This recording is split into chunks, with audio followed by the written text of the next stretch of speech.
Hello दोस्तों, उम्मीद करता हूं आपके पेपर्स एकदम बढ़िया से कंप्लीट हो गए होंगे। और आज के इस वीडियो में आपके साथ सीए फाउंडेशन क्वांटिटेटिव एप्टीट्यूड का जो Jan 26 का पेपर था उसको हम पूरा सॉल्व करने वाले। वैसे मैंने ऑलरेडी जो हर एक क्वेश्चन का आंसर आपको दे दिया है, ठीक है। तो अगर आपको सिर्फ फटाफट से पूरे आंसर चेक करने, आप वो वाला वीडियो देख के पूरे आंसर चेक कर पाओगे। उस वीडियो का लिंक मैं डिस्क्रिप्शन में छोड़ दे रहा हूँ। पेपर बहुत ज्यादा आसान था, लगभग 85-90 क्वेश्चन जो है आपको हमारे स्टडी मटेरियल और पास्ट पेपर्स में से मिल जाएंगे, ठीक है। और वो वही क्वेश्चन आए जो हम हमारे रेगुलर बैच फास्टर बैच में वगैरह बनाते थे। स्टूडेंट्स ने मैसेज करके बताया भी सर पेपर बहुत आसान लगा, हमारे 80+ 90+ मार्क्स भी बनने वाले इस पेपर में। ओके, तो देखो अभी हम फटाफट से पेपर को बनाना स्टार्ट कर रहे हैं। तो देखो पहला क्वेश्चन जो है ये आपको सम ऑफ इनफाइनाइट जीबी का दिख रहा है, ठीक है। सम ऑफ इनफाइनाइट टर्म्स पूछा ना, तो पक्की बात है यहाँ पर क्या होगा, सम ऑफ इनफाइनाइट जीबी का फॉर्मूला यूज में लेना पड़ेगा, जो कि क्या होता है a/1 - r। यहाँ पर आपको फर्स्ट टर्म क्या दिख रही है 1/2 divide by 1 minus common ratio क्या है यहाँ पर second term divide by first term करोगे तो 1/6 डिवाइड बाय 1/2, वो करने पे क्या होगा 2/6 आएगा, उसको आप 1/3 लिख सकते हो। अब देखना 1/2 डिवाइड बाय 1 माइनस 1/3 क्या हो गया 2/3। फाइनल आंसर क्या बन रहा है आपका 3/4। ये जो 3 है ये क्या होगा न्यूमरेटर में आ जाएगा, और ये वाला जो 2 है ये क्या होगा डिनोमिनेटर में आ जाएगा। फाइनल आंसर क्या बन गया 3/4। कौन सा ऑप्शन करेक्ट है, ऑप्शन सी। सेकंड क्वेश्चन पे आ जाते हैं, क्या पूछा इसने, प्रोडक्ट ऑफ फर्स्ट 5 टर्म्स पूछा है, और क्या दिया है क्वेश्चन में, थर्ड टर्म ऑफ जीपी दे रखा है, कितना है 5 है। तो बताओ nth टर्म ऑफ जीपी का फॉर्मूला क्या होता है, a मल्टीप्लाइड बाय r⁻n-1। तो थर्ड टर्म क्या हो जाएगा ar² हो जाएगा, तो ar² आपको 5 दिया। अब प्रोडक्ट ऑफ फर्स्ट 5 टर्म्स निकालना है, फर्स्ट टर्म a है, सेकंड टर्म क्या होगा ar रहेगा, थर्ड टर्म क्या रहेगा ar² रहेगा, फोर्थ टर्म क्या रहेगा ar³ रहेगा, और फिफ्थ टर्म क्या रहेगा ar⁴ रहेगा।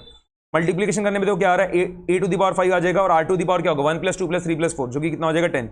अब इसको आप ऐसा लिख पाओगे ना ar² होल 5 है कि नहीं, ठीक है। a⁻m⁴n क्या होता है a⁻m मल्टीप्लाइड बाय n, तो ar² होल 5 क्या होगा a⁵ मल्टीप्लाइड बाय r⁻10 ही होने वाला है। अब ar² का वैल्यू हमें ऑलरेडी पता है कितना है 5 है, तो फाइनल आंसर क्या हो गया 5⁵। कौन सा ऑप्शन करेक्ट है, ऑप्शन ए। इसके बाद देखना थर्ड क्वेश्चन, ये थर्ड क्वेश्चन वैसे आपका क्या है इक्वेशन चैप्टर का है। ओके, लग रहा है आपको अरिथमेटिक मीन ज्योमेट्रिक मीन का उसका फॉर्मूला यूज में आएगा, बट बाद में जो है ज्यादा किसका काम आएगा इक्वेशन चैप्टर का। तो देखो क्या दिया यहाँ पर, अरिथमेटिक मीन ऑफ 2 नंबर्स कितना दिया 13 दिया, ज्योमेट्रिक मीन बोला है 12 है, डिफरेंस बिटवीन द 2 नंबर्स हमें निकाल के बताना है। लेट्स सपोज करो 2 नंबर्स के आपके अल्फा और बीटा है, यहाँ पर देखो अल्फा प्लस बीटा अपॉन 2 जो है वो कितना दिया 13 दिया, ठीक है। और square root of alpha multiplied by beta जो है कितना दिया 12 दिया। इसको आप ऐसा लिख पाओगे ना कि अल्फा प्लस बीटा कितना हो गया 26, और अल्फा मल्टीप्लाइड बाय बीटा कितना हो गया 144। तो यहाँ पर आपको एक तरीके से ये दिख रहा होगा कि सम ऑफ द रूट्स हमें पता है कितना 26 है, और प्रोडक्ट ऑफ द रूट्स कितना है 144 है। अगर हमें सम ऑफ द रूट्स पता है और प्रोडक्ट ऑफ द रूट्स पता है, तो हम क्या कर सकते हैं क्वाड्रेटिक इक्वेशन फ्रेम कर सकते हैं, जो कि क्या होगा x² minus sum of the roots कितना है 26, x² minus 26x plus product of the roots कितना है 144, तो प्लस 144 इक्वल टू 0। उसने पूछा क्या है बट क्वेश्चन में, उसने पूछा है डिफरेंस बिटवीन द 2 नंबर्स, तो हमें डिफरेंस ऑफ द रूट्स निकाल के बताना है। तो हमें ये वाला फॉर्मूला भी पता ही होता है कि अल्फा माइनस बीटा जो है कैसे निकालते हैं, स्क्वायर रूट के अंदर alpha plus beta whole square minus 4 alpha beta, values put कर दो आपका आंसर आ जाएगा। तो स्क्वायर रूट के अंदर 26² माइनस 4 मल्टीप्लाइड बाय 144, 26² क्या होगा 676, और 4 मल्टीप्लाइड बाय 144 क्या होगा 576, 676 माइनस 576 करने पे क्या होगा 100, तो स्क्वायर रूट ऑफ 100 कितना हो गया 10। कौन सा ऑप्शन करेक्ट है, ऑप्शन बी।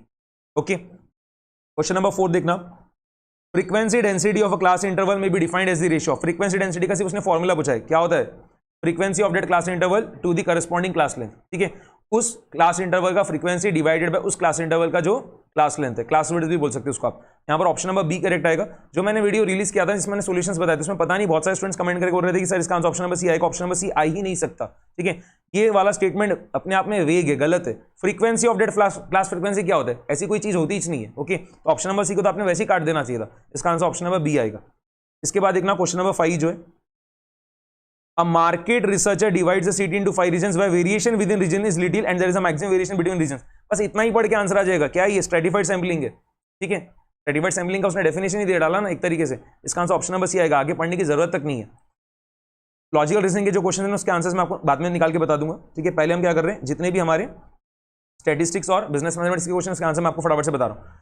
क्वेश्चन नंबर 7 जो इसको पढ़ो एक बार, during the tabular presentation of data dash is the entire upper part of the table which includes columns and sub columns number unit of the measurement along with caption box head, ठीक है। Simple चीज, ठीक है। इसका answer क्या रहेगा आपका box head रहेगा, ऑप्शन बी। क्वेश्चन नंबर 8 देखना, for the variables x and y the regression equations are given as x + 2y - 5 = 0, 2x + 3y - 8 = 0 and the arithmetic mean of x and y are 1 and 2 respectively. आपको क्या करना है, correlation coefficient निकाल के बताना है between x and y। इसकी तो वैसे जरूरत भी नहीं थी, ठीक है। जो उसने अरिथमेटिक मीन x और y का दे रखा है उसकी जरूरत भी नहीं, आपको जो है बस अब इतना निकालना पड़ेगा कि कौन सा आपका regression line of x on y और कौन सा आपका regression line of y on x है। तो यहाँ पर देखो मैं ये असम्पशन ले रहा हूँ कि ये जो है ये क्या आपका regression line of y on x है। इसको हम क्या करेंगे y = a + bx के फॉर्म में लिखने की कोशिश करेंगे, तो क्या हो गया देखो 2y = 5 - x। हम ऐसा लिख सकते हैं ना, y = क्या हो जाएगा 5 upon two minus x upon two. अब इसको जो हमें क्या मानना पड़ेगा, regression line of x on y मानना पड़ेगा। तो इसको हमें क्या लिखना पड़ेगा, x equals to A dash plus B dash Y के फॉर्म में लिखना पड़ेगा। तो देखो ऐसे लिख सकते हैं 2x is equals to 8 minus 3y। ये क्या हो रहा है देखो, x इक्वल्स टू 8/2 माइनस 3/2। ठीक है, ये हो रहा है ना 8/2 माइनस 3y/2, सॉरी। ठीक है, तो यहां पर आपको दिख रहा होगा कि जो इसको जब आप कंपेयर कर रहे हो, ठीक है, y equals to a plus b x के फॉर्म में, तो आपका जो regression coefficient of y on x है वो कितना आ रहा है आपका -1/2 r। और इसको जब आप कंपेयर कर रहे होगे, ठीक है, x equals to A dash plus B dash y से, तो यहां पर आपका जो regression coefficient of x on y है वो कितना आ रहा है -3/2 आ रहा है। ठीक है, दोनों ही निगेटिव है। कभी भी जो रिग्रेशन कोइफिशिएंट्स होते हैं वो क्या होना चाहिए, सेम साइन के होना चाहिए, और उनका जो प्रोडक्ट है वो 1 या उससे कम होना चाहिए। यहाँ पर दोनों सेम साइन के, दोनों नेगेटिव है। और क्या है, दोनों का प्रोडक्ट अगर आप देखोगे तो क्या होगा, -1/2 मल्टीप्लाई बाय -3/2 क्या होगा 3/4, जो कि क्या है 1 से कम। बल्कि यहाँ पर आपको इतना सॉल्व करने की जरूरत भी नहीं है, आप डायरेक्टली यहाँ पर ऑप्शन नंबर ए को जो चूज कर सकते हो। क्योंकि अगर आपके रिग्रेशन कोइफिशिएंट्स नेगेटिव है तो आर भी नेगेटिव रहेगा, अगर आपके रिग्रेशन कोइफिशिएंट्स पॉजिटिव है तो आर क्या रहेगा, पॉजिटिव रहेगा। यहाँ पर सिर्फ एक ही ऑप्शन में आपको कोरिलेशन कोइफिशिएंट जो क्या है नेगेटिव दिख रहा है, तो आप बिंदास ऑप्शन नंबर ए को चूज करके आ सकते थे। ठीक है, वैसे यहाँ पर आप फॉर्मूला यूज में लोगे r² equals to by(x) multiplied by bxy। क्या होगा देखो, -1/2 मल्टीप्लाइड बाय -3/2 क्या हो रहा है 3/4 आ रहा है। 3/4 कितना हो गया 0.75, 0.75 का जब स्क्वायर रूट निकालोगे तो क्या आ रहा है 0.866 आ रहा है, तो 0.87 हो गया। बट आंसर 0.87 नहीं रहेगा, क्या रहेगा -0.87 रहेगा, क्योंकि दोनों रिग्रेशन कोएफिशिएंट्स के आपके नेगेटिव है। ओके, क्वेश्चन नंबर 9 देखना, if the slope of the regression line is calculated to be 3.5 and intercept 14, then the value of y when x is 6 is simple एकदम। तो यहाँ पर देखो y equals to a plus b x होता है आपका standard form. तो यहाँ पर a जो है क्या होता है, इंटरसेप्ट होता है, जो कि कितना है 14 है, प्लस स्लोप कितना दिया 3.5, तो y equals to 14 plus 3.5x। अब इसमें आपको क्या करना है, y का वैल्यू निकाल के बताना है जब x का वैल्यू 6 है। पुट कर दो x का value 6, 14 plus 3.5 multiplied by 6, 3.5 multiplied by 6 कितना हो गया 21, तो 14 प्लस 21 कितना हो गया 35। कौन सा ऑप्शन करेक्ट है, ऑप्शन ए। ओके, क्वेश्चन नंबर 10 देखो, a quality control inspector finds that 20% of light bulbs are defective. If a batch of 5 bulbs is tested, what is the probability that exactly 1 bulb is defective? ये question आपका binomial distribution के concept के ऊपर है। Simple सी चीज है, आपको क्या करना पड़ेगा, वाला फॉर्मूला इसमें लेना पड़ेगा NCX multiplied by P to the power X multiplied by Q to the power N minus X। ठीक है, यहाँ पर आपका इवेंट ऑफ सक्सेस क्या है कि जो हम बल्ब को चेक कर रहे हो डिफेक्टिव निकले, वो आपका क्या रहेगा, इवेंट ऑफ सक्सेस रहेगा। ठीक है, यहाँ पर आपको प्रोबेबिलिटी ऑफ सक्सेस दे रखा है कितना 20% है, तो इसको आप 0.2 बोल सकते हो। तो प्रोबेबिलिटी ऑफ सक्सेस अगर 0.2 है तो प्रोबेबिलिटी ऑफ फेलियर क्या रहेगा, 1 माइनस 0.2 यानी कितना होगा 0.8 हो जाएगा। N का वैल्यू कितना है 5। ठीक है, और यहाँ पर हमें क्या करना है, probability of x equals to 1 निकालना है, तो आप x की जगह क्या लिखोगे 1 लिखोगे, बस आंसर आने में ही है। क्या हो गया देखो 5c1 multiplied by 0.2 to the power 1 multiplied by 0.8 to the power 5 minus 1 क्या हो गया 4, तो 5c1 जो है ये क्या हो जाएगा आपका 5 हो जाएगा, 0.2 टू द पावर 1 क्या होगा 0.2 multiplied by 0.8 to the power 4 क्या होगा 0.4096, तो 5 मल्टीप्लाइड बाय 0.2 क्या हो गया 1, 1 मल्टीप्लाइड बाय 0.4096 क्या हो गया 0.4096। कौन सा ऑप्शन करेक्ट है, ऑप्शन ए है ना, एकदम सिंपल। क्वेश्चन नंबर 11, byx दिया 1.6, bxy दिया 0.4, आपको rxy निकालना है, एकदम सिंपल चीज है। यहां पर देखो क्या करेंगे हम, जो आपका कोरिलेशन कोएफिशिएंट का स्क्वायर है, ठीक है, that is product of regression coefficients. यहां पर देखना 1.6 मल्टीप्लाइड बाय 0.4 कितना हो रहा है, ये 0.64 आ जाएगा। ठीक है, इतना पक्का है कि आंसर क्या होगा आपका पॉजिटिव आएगा, क्योंकि दोनों रिग्रेशन कोएफिशिएंट्स क्या है पॉजिटिव है, तो correlation coefficient between x and y भी क्या रहेगा पॉजिटिव रहेगा। यहाँ पर जब आप 0.64 का स्क्वायर रूट निकालोगे तो क्या आएगा 0.8 आएगा। कौन सा ऑप्शन करेक्ट है, यहाँ पर ऑप्शन नंबर बी आपका करेक्ट रहेगा। ऑप्शन नंबर डी को जो है चूज मत करना, ठीक है, ऑप्शन नंबर बी जो है यहाँ पर आपका सही रहने वाला है। इसके बाद देखो क्वेश्चन नंबर 12 पे आ जा रहे हैं, A sum of money lent at compound interest for 2 years at 20% per annum would fetch rupees 482 more if the interest was payable half yearly than if it was payable annually. What is the value of sum deposited? Simple चीज है, तो यहाँ पर जो है principal को जो है x मान लो।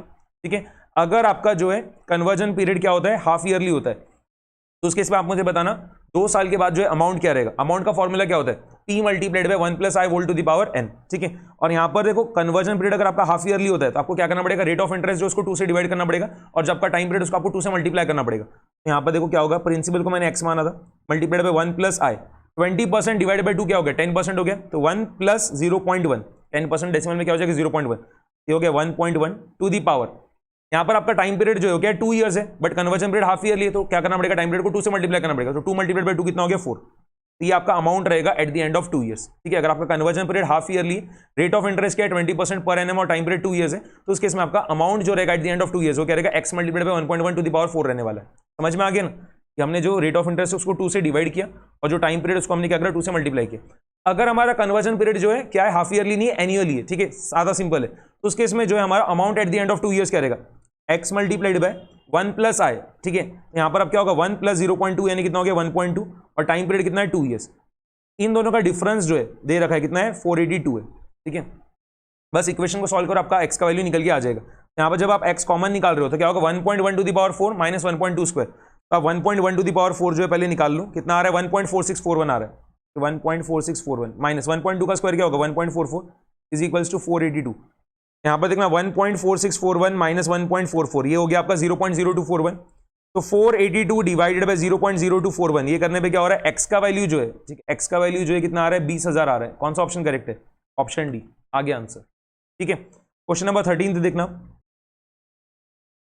क्या दिया है, Reena buys a refrigerator worth ₹25,000, she pays ₹5,000 upfront and agrees to settle the remaining amount through 5 equal annual installments.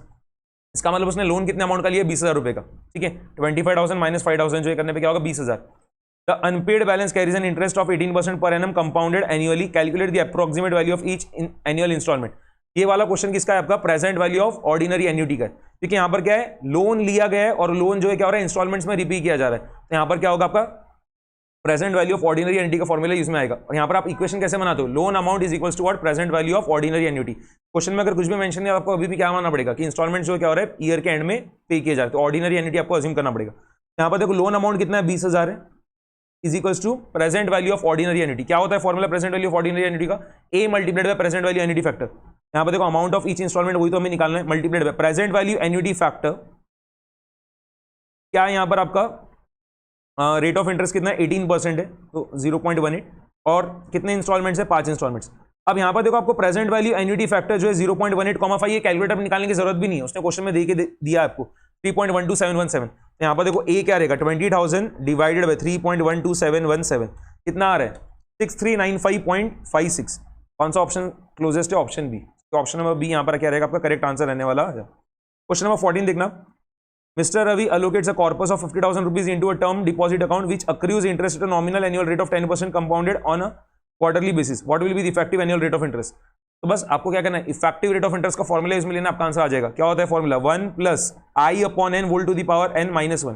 देखो 1 प्लस आई क्या होता है आपका नॉमिनल इंटरेस्ट रेट जो है डेसिमल्स में, तो 10% डेसिमल्स में कितना होगा 0.1 डिवाइडेड बाय एन क्या रहेगा, यहाँ पर कन्वर्जन रेट क्वार्टरली तो एन क्या हो जाएगा 4 हो जाएगा, 1 plus 0.1 by 4 divided by 1 plus 0.1 by 4 whole to the power क्या होगा n यानी whole to the power 4 minus 1। अब 0.1 डिवाइडेड बाई 4 कितना हो गया आपका 0.025 प्लस 1 यानी 1.025। अब देखो 1.025 whole to the power 4 minus 1, 1.025 to the power 4 निकाल लो आप कैलकुलेटर पे, उसमें से 1 जो है सब्ट्रैक्ट कर दो, कितना आ रहा है 0.1038 आ रहा है, डेट इज 10.38%, ठीक है 10.38%। ऑप्शन नंबर सी जो है क्या है करेक्ट है। इसके बाद आप देखो क्वेश्चन नंबर 15 पे आ जाओ। Shiva invested an amount of ₹12,000 at the rate of 10% per annum simple interest and another amount at the rate of 20% per annum simple interest, ठीक है। The total interest earned at the end of each year on total amount invested becomes 14% per annum. Find the total amount invested. हमें पता नहीं है कि उसने कितना amount जो है इन्वेस्ट किया eight the rate of 20% per annum simple interest, उसको हमने क्या करा एक्स मान लिया, ओके।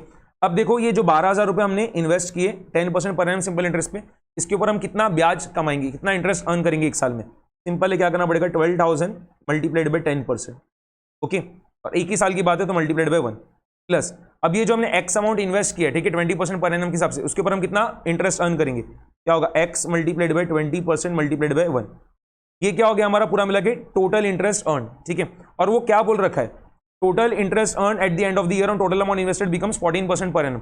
हमने पूरा मिला के कितना अमाउंट इन्वेस्ट किया 12,000 प्लस एक्स, ठीक है। तो देखो 12,000 plus x multiplied bye 14% multiplied by 1। बस इस इक्वेशन को सॉल्व करो, आपका क्या होगा एक्स का वैल्यू निकल के आ जाएगा। तो 12,000 मल्टीप्लाइड बाय 10% करने पे क्या होगा 1200 आएगा, plus x multiplied by 20% multiplied by 1 करने पे क्या होगा 0.2x आ जाएगा, is equals to 12,000 plus x multiplied by 0.14। 12,000 plus x multiplied by 0.14। देखो 1200 plus 0.2x is equals to 12,000 multiplied by 0.14। ये करने पे कितना हो गया 1680 प्लस ये हो जाएगा 0.14x। तो 0.2x माइनस 0.14x जो है ये करने पे क्या आ रहा है 0.06x हो गया, और 1680 माइनस 1200 करने पे क्या होगा 480 आ जाएगा। यहाँ पर देखो x का वैल्यू कितना आ रहा है 480 डिवाइडेड बाई 0.06, ये करने पे क्या हो रहा है 8000 आ रहा है। आंसर 8000 नहीं है क्योंकि उसने क्या पूछा है, टोटल अमाउंट कितना हमने इन्वेस्ट किया था वो पूछा है, और टोटल अमाउंट इन्वेस्टेड क्या था 12,000 प्लस x था, तो 12,000 प्लस 8,000 करने पे क्या होगा 20,000 आएगा। कौन सा ऑप्शन करेक्ट है आपका, ऑप्शन बी। ठीक है, क्वेश्चन नंबर 16, 17, 18, 19 जो है, ठीक है, ये मैं बाद में करूंगा। लॉजिकल रीजनिंग वाले क्वेश्चंस के सॉल्यूशंस मैं आपको बाद में बता दूंगा। एक बार हम फटाफट से क्या करें, बिजनेस मैथमेटिक्स और स्टैटिस्टिक्स वाले क्वेश्चंस को सॉल्व कर रहे हैं। अब क्वेश्चन नंबर 20 पे आ जाओ। देखो, if in a class 50% of the student study mathematics and science, okay, and 70% of the student study mathematics, तो सिंपल चीज है, अगर हम मैथमेटिक्स को लेट्स सपोज करो एसीडी नोट कर रहे हो, साइंस को हम क्या करें बीसीडी नोट कर रहे हैं, probability of A intersection B जो है दे रखा है कितना 50%, यानी कितना होगा 0.5 है, and 70% of the student study mathematics, यानी प्रोबेबिलिटी ऑफ ए भी दे रखा है कितना है 0.7 है। क्या पूछा है अब देखो, what is the probability of a student studying science given that he और she is already studying mathematics. तो ये आपका कंडीशनल प्रोबेबिलिटी का एकदम सिंपल सा क्वेश्चन है। क्या निकालने को बोला है, probability of student studying science given that he और she is already studying mathematics. कौन सा इवेंट ऑलरेडी ऑकर हो चुका है, इवेंट ए ऑलरेडी ऑकर हो चुका है। तो यहां पर हमें क्या निकालना है, देखो probability of B by A निकालना है। क्या रहेगा formula, probability of A intersection B divided by probability of A, बस आंसर आ गया। Probability of A intersection B क्या है 0.5, प्रोबेबिलिटी ऑफ ए कितना है 0.7, तो 0.5 डिवाइड बाय 0.7 को आप क्या लिख सकते हो 5/7 लिख सकते हो। ऑप्शन नंबर डी करेक्ट है। ओके, क्वेश्चन नंबर 21 पे आ जाओ। If two variables x and y are related to 3x plus 4y minus 7 equals to 0 and mean deviation about mean of x are 1.2 and 0.4 respectively, then the coefficient of mean deviation of y about its mean is। यहां पर आप सबसे पहली चीज ही क्या करो, देखो आप y बार निकाल लो, अरिथमेटिक मीन जो है ऑफ y वो निकाल लो, और बाद में आप क्या करो mean deviation about mean of y निकाल लो। ठीक है, वो आपका एक बार निकल के आगे ना, फिर आप easily coefficient of mean deviation of y निकाल सकते हो। तो यहां पर देखना ये आपको linear relationship between x and y दे रखा है। ओके, अब देखो क्या होता है, arithmetic mean gets affected due to both change of scale as well as change of origin. तो एक्स की जगह एक्स बार लिख देना और वाई की जगह वाई बार लिख देना। तो 3 मल्टीप्लाइड बाय एक्स बार कितना है यहाँ पर, अरिथमेटिक मीन ऑफ एक्स दे रखा है कितना 1.2 है, plus 4 multiplied by y bar minus 7 equal to 0। 3 multiplied by 1.2 कितना हो गया 3.6, 3.6 माइनस 7 जो है ये कितना हो जाएगा माइनस 3.4 हो जाएगा, और वो माइनस 3.4 अपोजिट साइड में आके होगा प्लस 3.4 हो जाएगा। ठीक है, तो 4 multiplied by y bar is equal to क्या हो गया 3.4। तो वाई बार जो है देखो कितना आ रहा है 3.4 डिवाइड बाय 4, ये करने पे क्या हो रहा है 0.85 आ रहा है 0.85। अब आप क्या करो मीन डेविएशन जो है ऑफ वाई निकाल लो। ठीक है, mean deviation about mean of y निकाल लो। अब जो मीन डेविएशन है वो क्या है आपका एब्सोल्यूट मेजर ऑफ डिस्पर्शन है, और जो भी आपके एब्सोल्यूट मेजर ऑफ डिस्पर्शन होते हैं वो क्या होते हैं सिर्फ चेंज ऑफ स्केल से अफेक्ट होते हैं, और चेंज ऑफ ओरिजिन से उनके ऊपर कुछ भी फर्क नहीं पड़ता। यहां पर देखो हम कैसे निकालेंगे, मीन डेविएशन ऑफ वाई जो है वो क्या रहेगा absolute value of coefficient of x divided by coefficient of y. क्या है coefficient of x 3, coefficient of y क्या है 4, multiplied by mean deviation of y, mean deviation of y क्या है 0.4। अब 3/4 मल्टीप्लाइड बाय 0.4, ये करने पे क्या आ रहा है 0.3 आ रहा है। ठीक है, उसने पूछा क्या है हमें कोएफिशिएंट पूछा है, coefficient of mean deviation of y. क्या होता है formula, mean deviation of y divided by y bar multiplied by 100। Put कर दो वैल्यूज, आपका आंसर आ जाएगा। तो 0.3 डिवाइडेड बाय 0.85 मल्टीप्लाइड बाय 100, तो 0.3 डिवाइड बाय 0.85 मल्टीप्लाइड बाय 100, ये करने पे कितना आ रहा है 35.29 आ रहा है। कौन सा ऑप्शन क्लोजेस्ट है, ऑप्शन नंबर सी। यहां पर आपका ऑप्शन नंबर सी करेक्ट आ गया। क्वेश्चन नंबर 22 करना, tickets numbered 1 to 10 are mixed up and then a ticket is drawn at random, what is the probability that the ticket drawn has a number which is a multiple of 3 और 5। और मतलब क्या होता है union होता है। यहां पर आपको क्या करना है probability of A union b निकालना है। सिंपल सा क्वेश्चन है ये भी। फॉर्मूला क्या होता है probability of A plus probability of B minus probability of A intersection b. यहां पर आपका इवेंट एक है कि जो हम नंबर या फिर जो हम टिकट रैंडमली सिलेक्ट कर रहे हैं वो क्या होना चाहिए 3 का मल्टीपल होना चाहिए। तो बताओ फर्स्ट 20 नेचुरल नंबर्स में ऐसे कितने नंबर्स है जो 3 से डिविजिबल है, 6 नंबर्स आएंगे। 20/3 करोगे तो क्या होगा 6 पॉइंट समथिंग आएगा। तो आप क्या करो डेसिमल पार्ट को इग्नोर कर दो और जो इंटीजर पार्ट है उसको सिर्फ लिखना है। तो probability that a ticket selected at random has a number which is a multiple of 3 क्या है 6/20 हो जाएगा, प्लस यहाँ पर आपका इवेंट बी क्या है कि जो हम टिकट रैंडमली सिलेक्ट कर रहे हैं उसके ऊपर जो नंबर है वो क्या होना चाहिए आपका 5 का जो है मल्टीपल होना चाहिए। ठीक है, तो बताओ फर्स्ट 20 नेचुरल नंबर्स में ऐसे कितने नंबर्स है जो 5 से डिविजिबल है, 5 के मल्टीपल ऐसे कितने 4 है। 20/5 करोगे तो क्या 4 आएगा। तो प्रोबेबिलिटी ऑफ बी जो है कितना हो गया 4/20 माइनस पहले 20 नेचुरल नंबर्स में ऐसे कितने नंबर्स है जो 3 और 5 दोनों से डिविजिबल है। ठीक है, तो 3 और 5 का जब आप एलसीएम निकालोगे, ठीक है, एलसीएम ऑफ 3 एंड 5 जो है क्या होगा 15 रहेगा। ठीक है, तो सिर्फ एक ही ऐसा नंबर है फर्स्ट 20 नेचुरल नंबर्स में जो कि क्या है आपका 3 और 5 दोनों से डिविजिबल है। क्या हो जाएगा देखो 1/20। ओके, तो यहाँ पर देखो आंसर आ गया 6 + 4 10, 10 - 1 कितना हो गया 9, 9/20। डिनोमिनेटर सेम है तो आप क्या कर सकते हो डायरेक्टली न्यूमरेटर्स और डिनोमिनेटर्स यहाँ पर आपको सेम दिख रहा है ना, यहाँ पर आप क्या कर पाओगे, डायरेक्टली न्यूमरेटर्स को ऐड और सबट्रैक्ट कर पाओगे। तो 6 + 4 कितना हो गया 10, 10 - 1 कितना हो गया 9। तो आंसर क्या 9/20। ऑप्शन नंबर ए जो है करेक्ट है। एकदम सिंपल क्वेश्चन पूछे गए थे प्रोबेबिलिटी के भी। क्वेश्चन नंबर 23 जो है ये देखना, if 2 dice are rolled then the probability of getting a greater number on the first die than on the second given that the sum should be equal to 7 is। फिर से जो है conditional probability का question पूछा गया है, ठीक है। तो ये वाला इवेंट ऑलरेडी ऑकर हो गया है, ठीक है, कि सम जो है दोनों डाइस पे मिला के हो गया 7 है। तो ऐसे कौन कौन से आउटकम्स रहेंगे देखना, 1,6, 2,5, 3,4, 4,3, 5,2 और 6,1, ठीक है। तो पूरे मिला के कितने आउटकम्स है, 6 आउटकम्स है। तो इतना तो पक्का है, डिनोमिनेटर में क्या होगा 6 आएगा। अब ये जो 6 आउटकम्स है इसमें से बताना कितने आउटकम्स फेवरेबल है। हमें क्या चाहिए कि जो नंबर है फर्स्ट डाई पे वो क्या होना चाहिए, सेकंड वाले डाई से ज्यादा होना चाहिए। Getting a greater number on the first die than the one on the second. कौन कौन से यहाँ पर फेवरेबल आउटकम्स है देखो, 4,3 है, 5,2 है और 6,1 है, ठीक है। ये 4,3, 5,2, 6,1 में आपको दिख रहा होगा कि फर्स्ट डाई पे जो नंबर है सेकंड वाले डाई से ज्यादा है।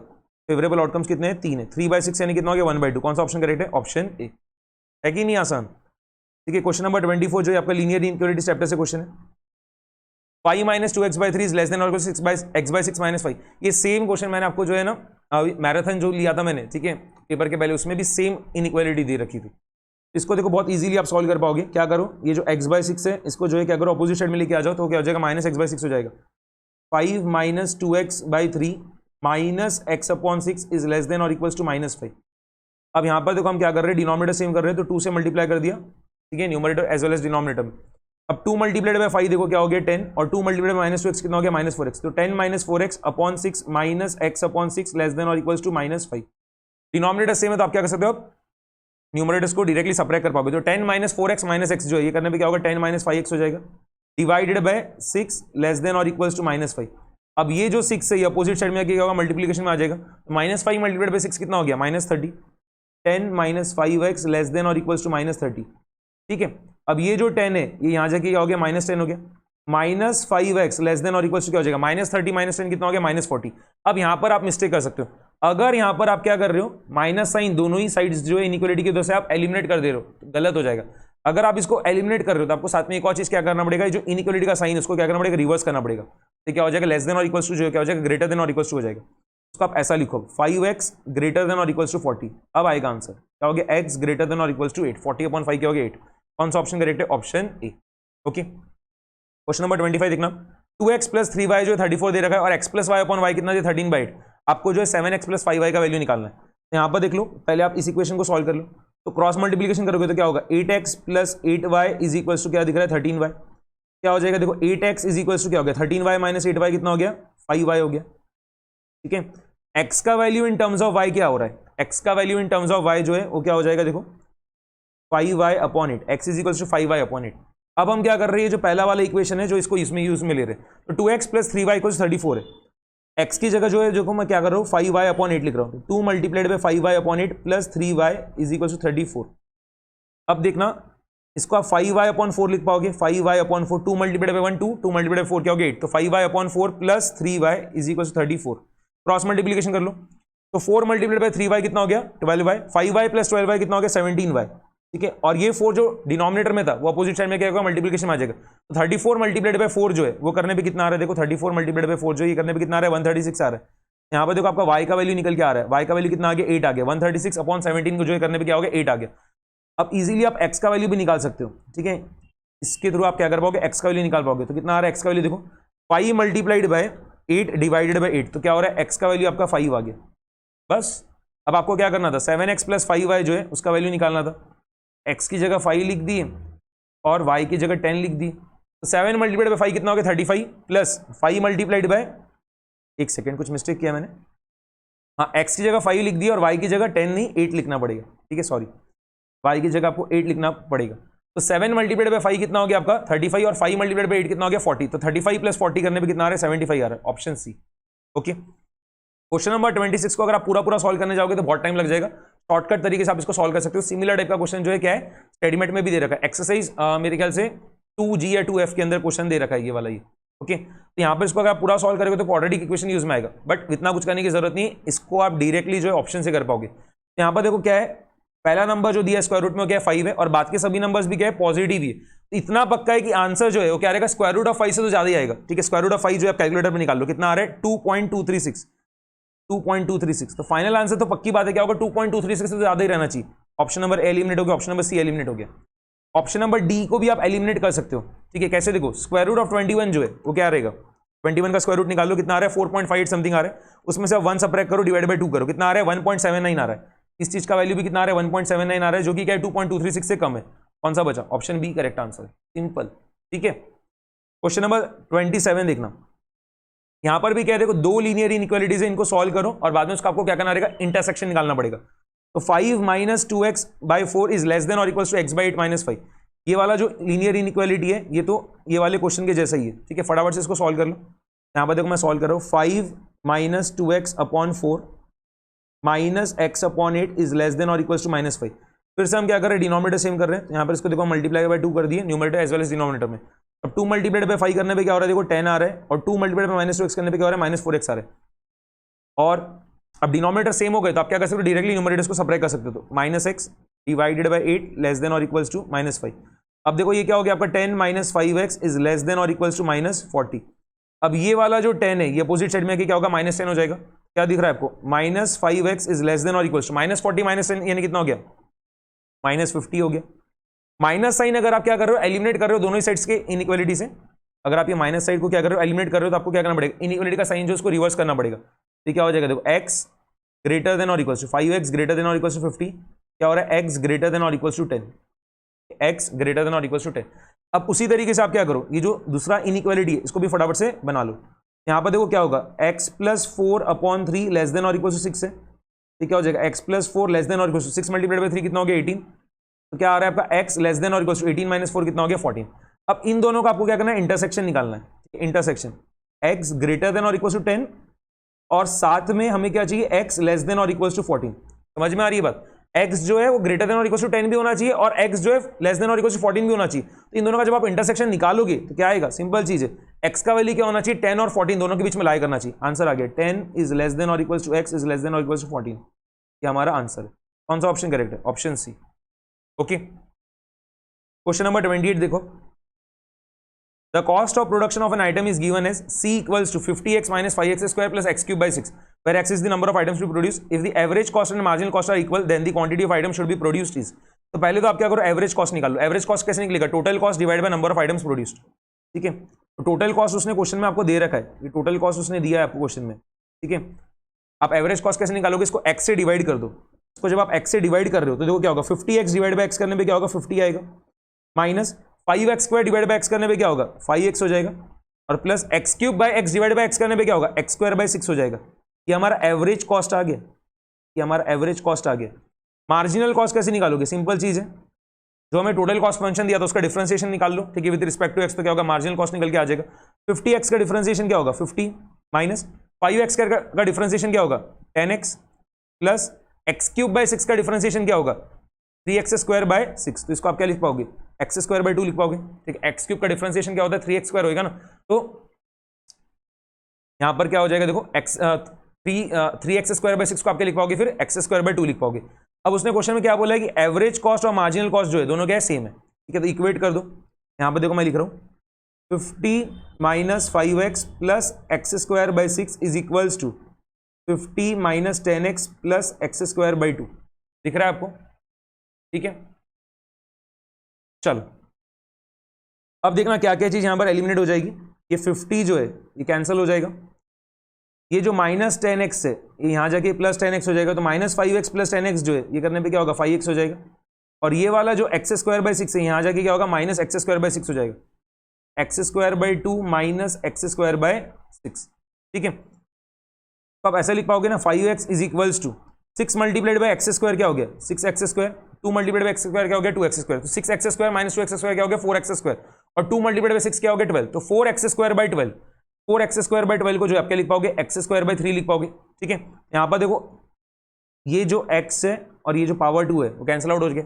यहां पर आपका आंसर क्या आ जा रहा है 5 मल्टीप्लाइड बाय 3 कितना हो गया 15। ये आंसर है x इज इक्वल्स टू 15। कौन सा ऑप्शन करेक्ट है, ऑप्शन।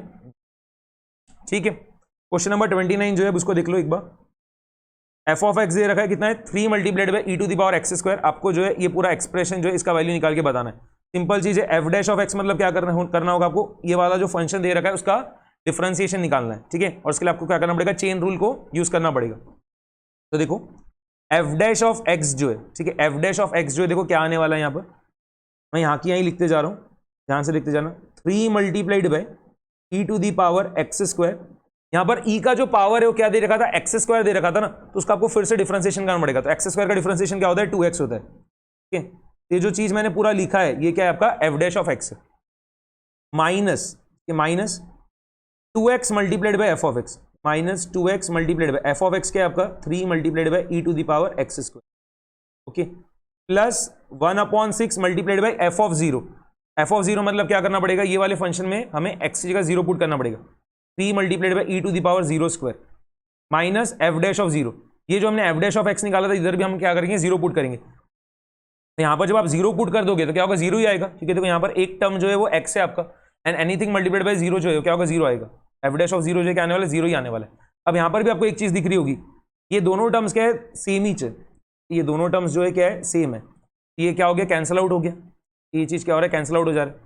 और ई टू दी पावर 0 स्क्वायर क्या होगा, 0 ही होगा, तो ई टू दी पावर 0 क्या है, 1 है। तो 1/6 मल्टीप्लाइड बाई 3 जो है, ठीक है, 1/6 मल्टीप्लाइड बाई 3 ये क्या आ रहा है आपका 1/2 आ रहा है, जिसको आप 0.5 भी बोल सकते हो। कौन सा ऑप्शन करेक्ट है, ऑप्शन सी, सिंपल है एकदम, ओके। क्वेश्चन नंबर 30 देखना, सेट ए में 2 एलिमेंट्स है 2,3, सेट बी में भी 2 एलिमेंट्स है 4,5 और सेट सी में भी 2 एलिमेंट्स है 5,6। उसने क्या पूछा है, A multiplied by B intersection C. तो पहले तो आप बी इंटरसेक्शन सी निकाल लो, सिर्फ एक ही एलिमेंट कॉमन है बी और सी में, जो कि कौन सा है 5, ओके। तो देखो सेट ए में जो है 2,3 आ गया multiplied by B intersection c में जो है सिर्फ 5 आ गया। तो आंसर क्या रहेगा, 2,5 और 3,5। एकदम सिंपल क्वेश्चन पूछा गया था। कौन सा ऑप्शन करेक्ट है, ऑप्शन डी। क्वेश्चन नंबर 31 देखना, the cost function of a company is given by, cost function दे रखा है, where X denotes the output, find the level of output at which average cost is minimum. तो यहाँ पर ये question आपका maximum minima का पूछा गया है। पहले तो आप एवरेज कॉस्ट फंक्शन निकाल लो।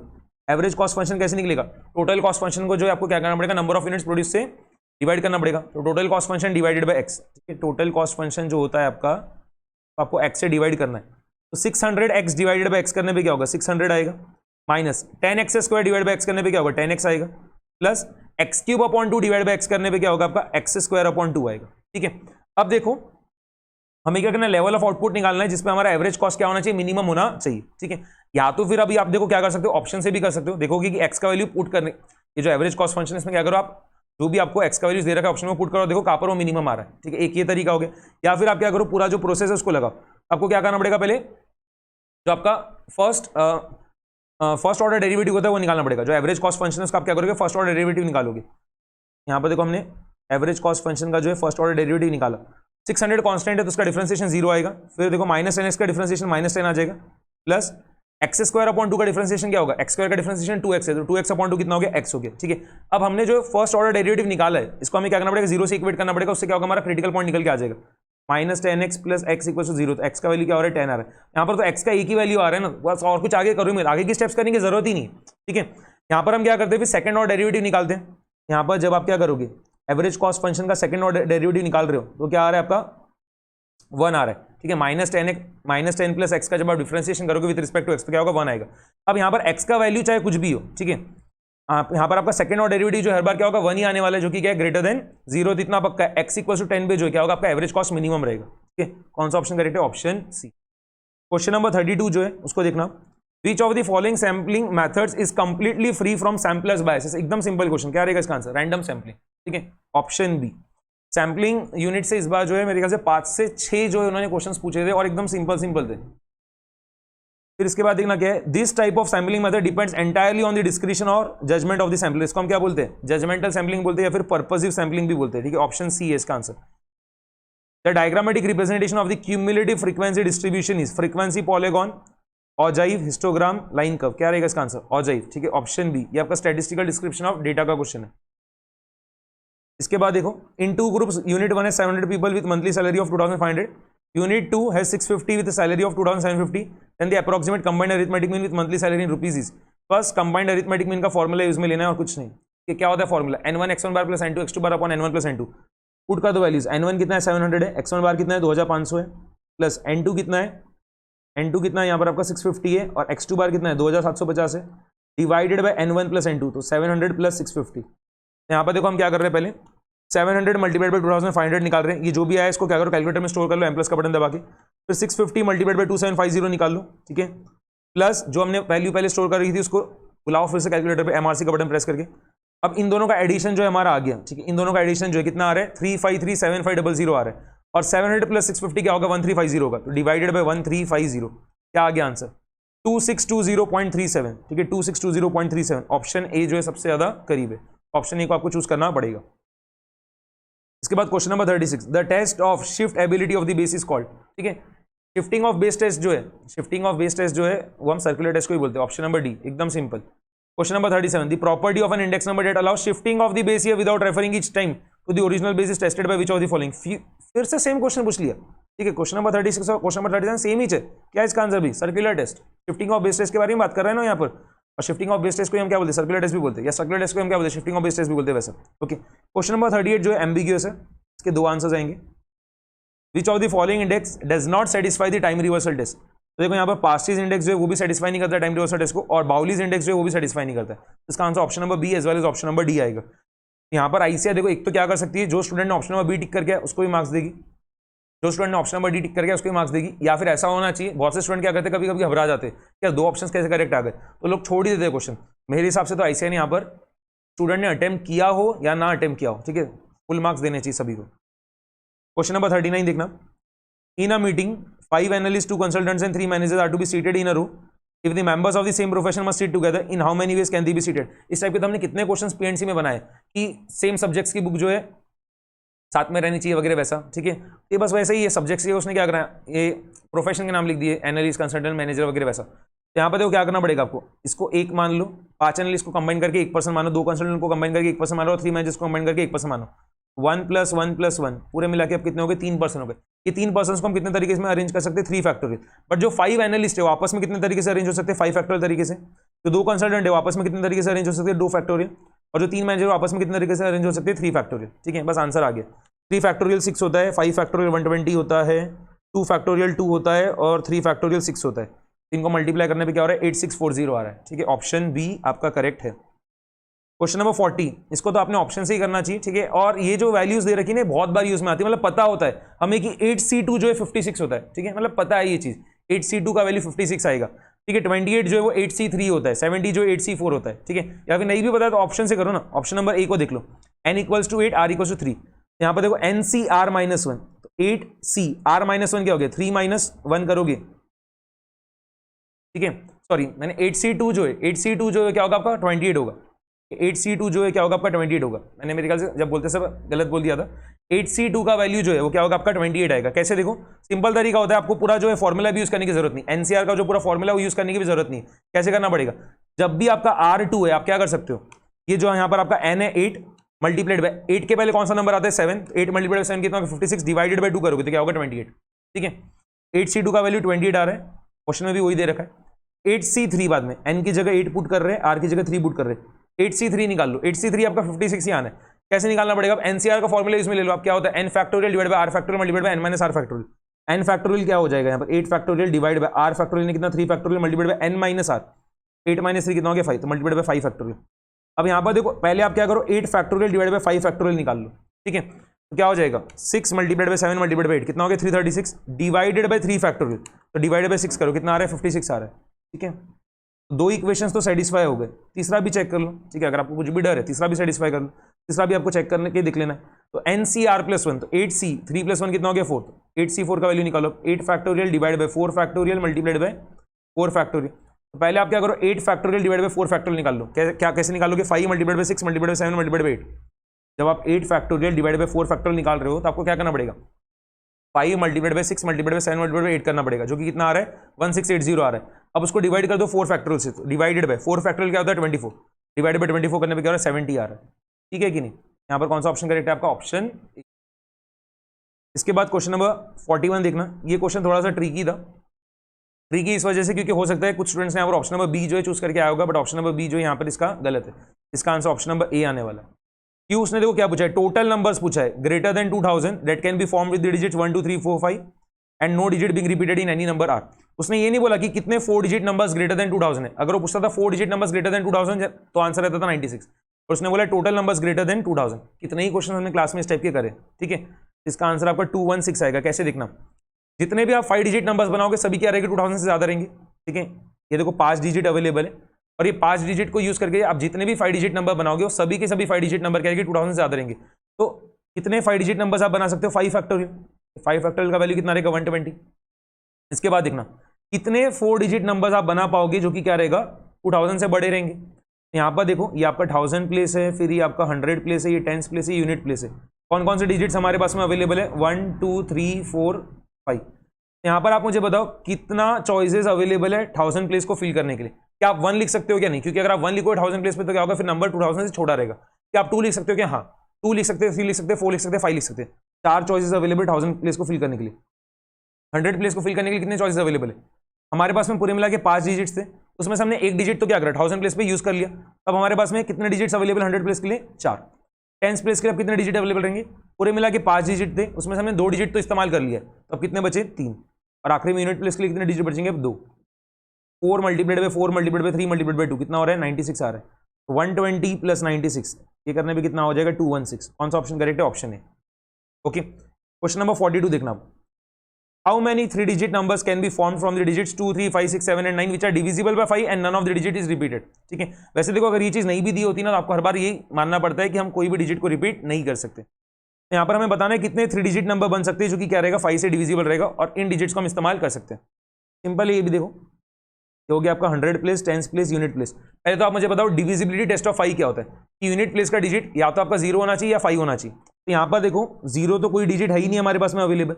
यहाँ पर पक्की बात है यूनिट प्लेस पे क्या रहेगा, आपका 5 रहेगा। अगर आपको 3 डिजिट नंबर जो है 5 से डिविजिबल चाहिए तो पक्की बात है यहाँ पर यूनिट प्लेस पे क्या रहेगा, आपका 5 रहेगा।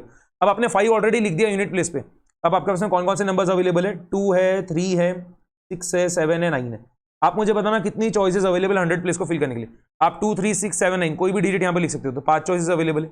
अब 10 प्लेस को जो है फिल करने के लिए कितनी चॉइस अवेलेबल है, कि 5 में से आपने जो एक डिजिट इस्तेमाल कर लिया 100 प्लेस को फिल करने के लिए, तो कितने डिजिट्स बचे 10 प्लेस के लिए, 4 डिजिट। तो 5 मल्टीप्लाइड बाय 4 कितना हो गया, 20। कौन सा ऑप्शन करेक्ट है, ऑप्शन बी। खत्म, ठीक है। तो सिंपल ही क्वेश्चंस थे पूरे। क्वेश्चन नंबर 43, 44, 45, 46, ठीक है, ये सब क्वेश्चंस को हम बाद में करेंगे। लॉजिकल रीजनिंग वाले क्वेश्चंस एकदम आखिरी में। Question number 47, in a binomial distribution n equals to 25 and p equals to 0.2 what is its mean. एकदम simple question, straight forward question.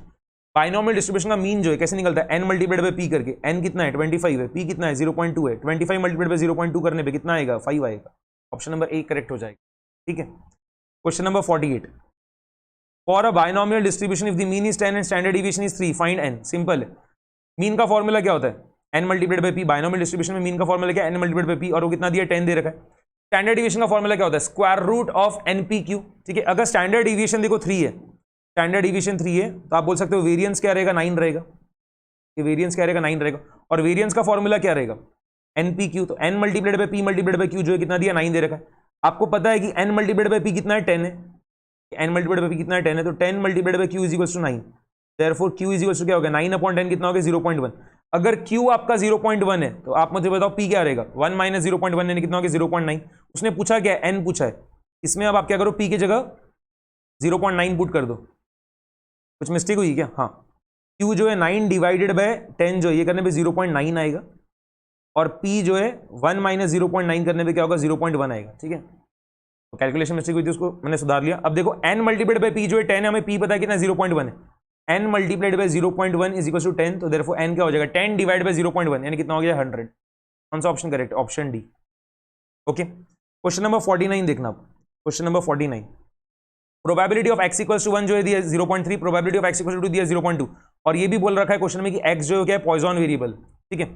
उसने probability of x equals to 0 पूछा है। ये भी क्वेश्चन बहुत ज्यादा आसान है, बस आपको फॉर्मूला पता होना चाहिए कि पॉइजन डिस्ट्रीब्यूशन में प्रोबेबिलिटी निकालने का फॉर्मूला क्या होता है, e to the power minus m multiplied by m to the power x divide by x factorial, ठीक है। यहाँ पर देखो probability of x equals to 1 जो है कितना दिया, 0.3 दिया। e to the power minus m multiplied by m to the power x, तो m to the power 1 divided by x factorial यानी कितना, 1 फैक्टोरियल। ये कितना दिया आपको, 0.3 दिया। Probability of x equals to 2 जो है ये क्या हो जाएगा, e to the power minus m multiplied by m square divided by 2 factorial is equals to क्या दिया, 0.2। अब जब आप इन दोनों को डिवाइड कर दोगे, जब आप इन दोनों को डिवाइड कर रहे हो क्या क्या कैंसिल आउट हो जाएगा, e to the power minus m cancel out हो गया, ठीक है। अब देखो ये जो 2 फैक्टोरियल है न्यूमरेटर में आ गया, जो 1 फैक्टोरियल है डिनोमिनेटर में आ गया।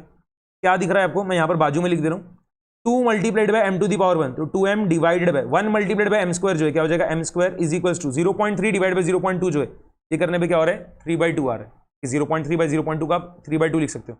अब देखो m अपॉन m स्क्वायर जो है इसको आप ऐसे लिख पाओगे ना कि 2 upon m is equals to 3/2 है कि नहीं, 2 upon m is equals to 3/2, बस आंसर आने नहीं 2 upon m is equals to 3/2। अब देखो क्रॉस मल्टीप्लीकेशन कर लो सादा सा, और क्या है, तो 4 is equals to 3m implies m is equals to क्या दिख रहा है आपको 4/3। अब आपको m का वैल्यू पता चल गया, क्या है 4/3 है, m का value 4/3।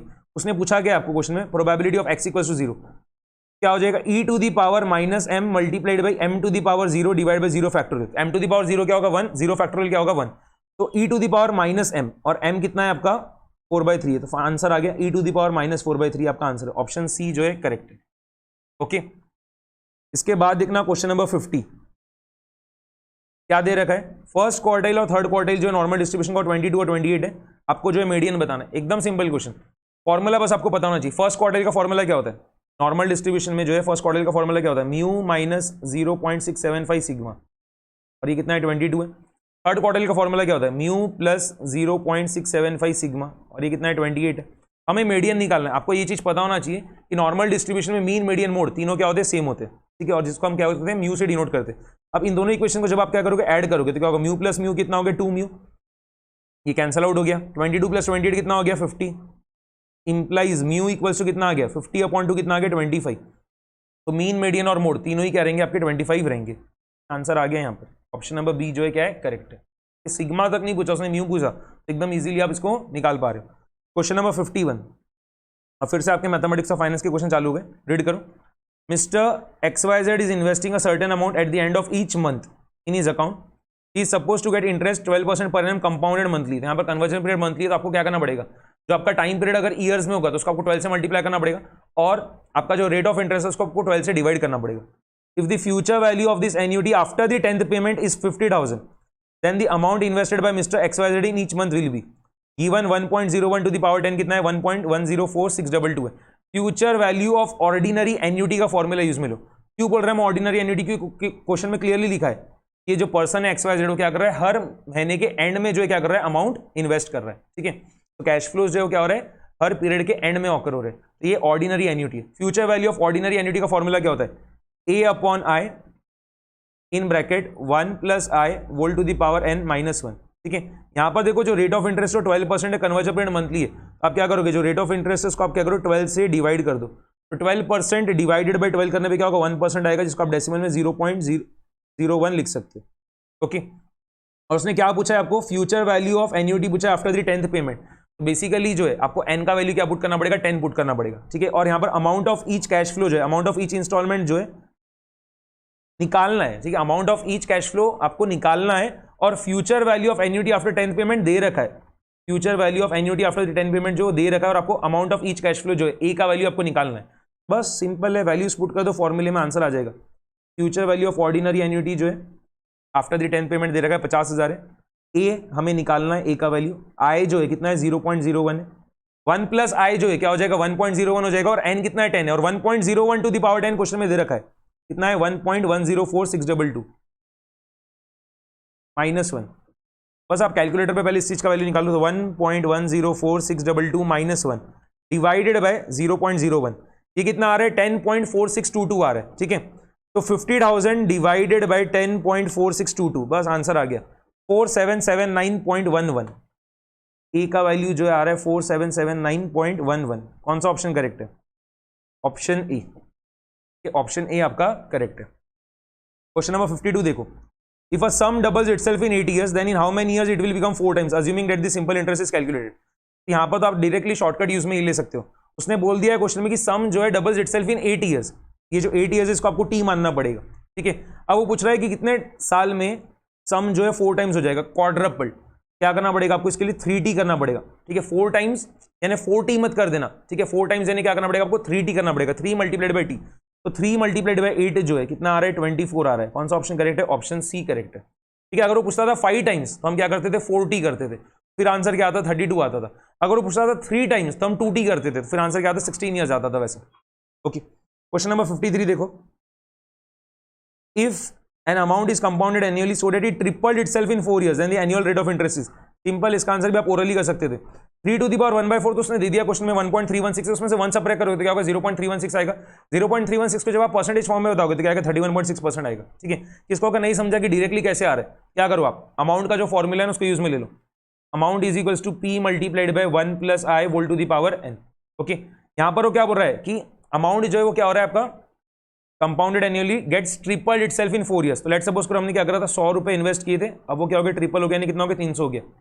Multiplied by 1 + I whole to the power n, जो है यहाँ पर कितना टाइम पीरियड कितना है? 4 years है, तो 1 + I whole to the power 4। अब 300 बाय 100 कितना हो गया? 3 हो गया, तो 3 = 1 + I whole to the power 4। अब आप क्या करो, 4th रूट ले लो दोनों साइड में, तो 3 to the power 1/4 = 1 + I। 3 to the power 1/4 जो इसका वैल्यू दे रखा है कितना है? 1.316 है। ये 1 जो यहाँ जाके क्या होगा? -1 हो जाएगा, तो कितना हो गया? 0.316। ये डेसिमल में, परसेंटेज में क्या हो जाएगा? 31.6%, ऑप्शन सी। ठीक है, क्वेश्चन नंबर 54 देखो, bank B provides loans at 15% per annum compound interest. If Mr. XYZ borrowed 3,200 for 2 years from bank B, then how much interest must Mr. XYZ pay to the bank? एकदम simple question, compound interest निकालना है और कुछ नहीं। क्या होता है formula? P multiplied by in brackets 1 + I whole to the power n -1। P कितना है यहाँ पर? 3200 है। रेट ऑफ इंटरेस्ट कितना है? 15% है, तो डेसिमल में कितना हो जाएगा? 0.15। तो 1 + 0.15 कितना हो गया? 1.15। टाइम पीरियड कितना है? 2 years है, तो n का वैल्यू 2 पुट कर दो। अब 1.15 का स्क्वायर निकाल लो पहले आप कैलकुलेटर पे, उसमें से फिर 1 सब्ट्रैक्ट कर देना और जो आ रहा है उसको 3200 से मल्टीप्लाई कर दो। कितना आ रहा है? ये 1032 आ रहा है। कौन सा ऑप्शन करेक्ट है? Option D. ठीक है, 55, 56, 57, 58 ये सब LR के क्वेश्चन, इसको हम बाद में निपटा देंगे। 59 पे आ जाओ एक बार आप। ठीक है, क्या दिया देखो, 2 variables x and y are related by 2x - 3y - 3 = 0 if the mode of x is 15 then the mode of y is. Simple है, मोड आपका क्या है? मेजर ऑफ सेंट्रल टेंडेंसी है, और जो भी आपके मेजर्स ऑफ सेंट्रल टेंडेंसी होती है वो क्या होता है? Change of origin as well as change of scale, दोनों से इफेक्ट होते हैं। तो आप क्या करो, यहाँ पर जहां पे x लिखा वहां पर मोड ऑफ x लिख दो, जहां पे y लिखा उसकी जगह मोड ऑफ y लिख दो। और मोड ऑफ x आपको क्वेश्चन में दे रखा है कितना है? 15 है, तो 2 multiplied bye 15 - 3 multiplied by mode of y -3 = 0। 2 multiplied bye 15 कितना हो गया? 30, 30 - 3 कितना हो गया? 27। अब ये 27 अपोजिट साइड में जाके क्या हो जाएगा? -27 हो जाएगा। -3 multiplied by mode of y is equal to -27। Minus sign cancel out हो गई, तो मोड ऑफ y कितना हो गया? 27/3 जो है कितना आ रहा है? 9 आ रहा है। ठीक है, कौन सा ऑप्शन करेक्ट है? ऑप्शन डी जो है यहाँ पर आपका करेक्ट आंसर है। तो जी लग रहा है ना, उसको 9 लिख दिया वैसे। मोड ऑफ y जो है 9, ऑप्शन डी करेक्ट है। क्वेश्चन नंबर 60 दिखना, if the relationship between x and y is given bye 5x - 3y = 15, range of x भी दे रखा है कितना है? 24 है, रेंज ऑफ y निकालना है। अब रेंज जो है आपका मेजर ऑफ डिस्पर्शन है। ठीक है, एब्सोल्यूट मेजर ऑफ डिस्पर्शन है, और जितने भी आपके मेजर्स ऑफ डिस्पर्शन होते हैं वो सब क्या होते हैं? सिर्फ चेंज ऑफ स्केल से अफेक्ट होते हैं, उनको चेंज ऑफ ओरिजिन से कुछ भी फर्क नहीं पड़ता। यहाँ पर आप एकदम सिंपल तरीके से देखो इसका आंसर कैसे निकालोगे। Range of y is equals to absolute value of coefficient of x जो कि क्या है? 5 है, divide by coefficient of y जो कि क्या है? -3 है, multiplied by range of x। Range of x कितना है? 24 है। अब एब्सोल्यूट वैल्यू ऑफ 5/-3 कितना हो जाएगा? 5/3 हो जाएगा, तो 5/3 मल्टीप्लाइड बाय 24 कितना आ रहा है? देखो 5 मल्टीप्लाइड बाय 24 डिवाइड बाय 3 ये करने पे कितना आ रहा है? 40 आ रहा है। कौन सा ऑप्शन करेक्ट है? ऑप्शन डी करेक्ट है कि नहीं? एकदम आसान क्वेश्चन। ठीक है, क्वेश्चन नंबर 61 देखा, if the mean of 5 observations x + 1 x + 3 x + 5 x + 7 x + 9 is given as 125, then the value of x is. Arithmetic mean का फॉर्मूला यूज में लो, क्या होता है? Summation of xi divide by n। ये पांचों observations को आपको क्या करना है? ऐड करना है। क्या होगा देखो, x + 1 + x + 3 + x + 5 + x + 7 + x + 9 इतना तो पक्का है, 5x आ जाएगा, प्लस 1 + 3 4 4 + 5 9 9 + 7 16 16 + 9 कितना हो गया? 25। Sum of all the observations 5x + 25 है, पूरे मिला के कितने ऑब्जर्वेशंस है? 5 है, तो 5x + 25 whole divide by 5 equals to कितना हो गया? 125। ठीक है, अब ये वाला जो 5 है इसको आप अपोजिट में भेजोगे तो मल्टीप्लिकेशन में आ गया, तो 5x + 25 is equals to 125 multiplied by 5 करने पे कितना आ रहा है? 625 आ रहा है। अब ये +25 यहाँ जाके -25 हो जाएगा, तो 625 - 25 कितना हो गया? 600, और उसको डिवाइड बाय 5 कर दो, कितना आ रहा है? 120 आ रहा है। x का वैल्यू 120, ऑप्शन डी। ये देखो 5x = 600, it implies x = 600 divide by 5 करने पे कितना हो रहा है? 120 आ रहा है, ऑप्शन डी करेक्ट है। ठीक है, question number 62, if two samples of size 30 and 20 have means as 55 and 60 and standard deviation 5 and 6 respectively, then what should be the standard deviation of combined sample of size 50? combined SD का question, ये combined standard deviation का, formula पता होना चाहिए, क्या होता है square root के अंदर n1 s1 square plus n2 s2 square plus n1 d1 square plus n2 d2 square upon n1 plus n2। ठीक है, d1 कैसे निकलता है x1 बार माइनस x बार, d2 कैसे निकलता है x2 बार माइनस x बार, और x बार क्या होता है कंबाइंड अरिथमेटिक मीन। तो सबसे पहला स्टेप ही क्या होता है x बार निकाल लो। ठीक है, कंबाइंड अरिथमेटिक मीन निकाल लो। यहाँ पर कंबाइंड अरिथमेटिक मीन देखो सबसे पहले हम निकाल रहे हैं, क्योंकि क्या होता है n1 multiplied by x1 bar, n1 कितना है 30 है, x1 बार कितना है 55 है, plus n2 multiplied by x2 bar 20, n2 कितना है 20, x2 बार कितना है 60 है, divided by n1 plus n2। फटाफट से कैलकुलेटर में निकाल लो। तो 30 मल्टीप्लाइड बाय 55, ये जो भी आ रहा है इसको स्टोर कर लो कैलकुलेटर में, m प्लस का बटन दबा के। 20 multiplied by 60 1200 plus memory recall equals to कितना आ गया 2850, डिवाइडेड बाय 30 प्लस 20 कितना 50। तो 2850 डिवाइड बाय 50 करने पे कितना आ रहा है 57 आ रहा है। तो आपका x बार का वैल्यू आ गया, ठीक है, कंबाइंड अरिथमेटिक मीन आ गया कितना है 57 है, 57 है।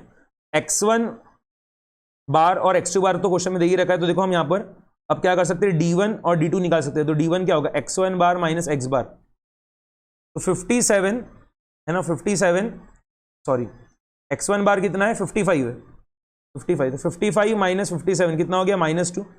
और d2 भी निकाल लो, देखो यहाँ पर मैं d2 नीचे लिख दे रहा हूँ, x2 बार माइनस x बार, x2 बार कितना है 60 है, तो 60 माइनस 57 कितना हो गया 3 हो गया। ठीक है, फॉर्मूले के अंदर वैल्यूज पुट करो, स्क्वायर रूट के अंदर n1 s1 स्क्वायर, n1 कितना है 30 है, s1 कितना है 5 है, तो 30 multiplied by 5 square plus n2 s2 square, n2 कितना है 20 है, s2 कितना है 6 है, तो 20 multiplied bye 6 square plus n1 d1 square, 30 multiplied by d1 कितना है -2 है, तो -2 का square plus n2 d2 square. ठीक है, n2 d2 स्क्वायर, n2 कितना है 20 है और d2 कितना है 3 है, तो 20 multiplied by 3 square whole divide by n1 plus n2, तो 30 प्लस 20 कर लो फटाफट।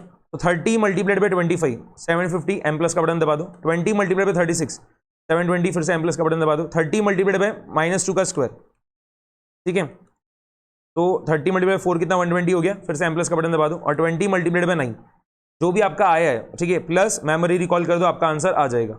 ओके, एक सेकेंड, 30 मल्टीप्लाइड बाय 25 750 था, m प्लस दबा दिया। 20 मल्टीप्लाइड बाय 36 था 720, फिर से m प्लस दबा दिया।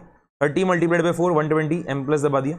20 multiplied by 9 180 plus memory recall equals to 1770 आ रहा है, डिवाइडेड बाय 30 प्लस 20 कितना हो गया 50, तो 35.4 आ रहा है। ठीक है, अब स्क्वायर रूट ऑफ 35.4 निकाल लो, कितना आ रहा है 5.95। अगर आप 2 डेसिमल प्लेसेस तक राउंडिंग ऑफ कर रहे हो तो 5.95 आ रहा है। कौन सा ऑप्शन करेक्ट है, ऑप्शन ए। थोड़ा सा यहाँ पर कैलकुलेशन ज्यादा लग रहा है बट बना सकते थे। Question number 63, if alpha and beta are the roots of the equation 2x square minus 3x plus 1 equals to 0, then the equation whose roots are 1 by alpha and 1 by beta is। ठीक है, ये वाला question भी देखो आसान है, थोड़ा सा इसमें भी जो है टाइम लग सकता है बट बना सकते थे। तो 2x square minus 3x plus 1 equals to 0 है ना, और अल्फा और बीटा इसके रूट्स है। यहाँ पर आप मुझे पहले तो बता दो, अल्फा प्लस बीटा जो है वो क्या होगा -b अपॉन ए होगा, तो माइनस ऑफ -3 अपॉन 2, ये करने पे क्या हो रहा है 3/2 आ रहा है। और अल्फा मल्टीप्लाइड बाय बीटा क्या होगा c अपॉन ए होगा, c 1 है और a 2 है, तो 1/2 आ गया। तो सम ऑफ द रूट्स 3/2 है and product of the roots कितना है 1/2 है। हमें क्या करना है, इक्वेशन निकालना है जिसका रूट्स रहे 1 बाई अल्फा और 1 बाई बीटा। ठीक है, अब देखो सम ऑफ द रूट्स क्या रहेगा 1 by alpha plus 1 by beta, क्या आ रहा है आपका beta plus alpha divided by alpha multiplied by beta. Beta plus alpha बोलो या अल्फा प्लस बीटा बोलो एक ही बात है, कितना है आपका 3/2 है, और अल्फा मल्टीप्लाइड बाय बीटा कितना है 1/2 है। यहाँ पर सम ऑफ द रूट्स कितना आ गया 3 आ गया। प्रोडक्ट ऑफ द रूट्स जो है क्या होगा 1 by alpha multiplied by 1 by beta, तो क्या हो गया 1 अपॉन अल्फा बीटा 1 अपॉन 1/2, ये करने पे क्या हो रहा है 2 आ रहा है।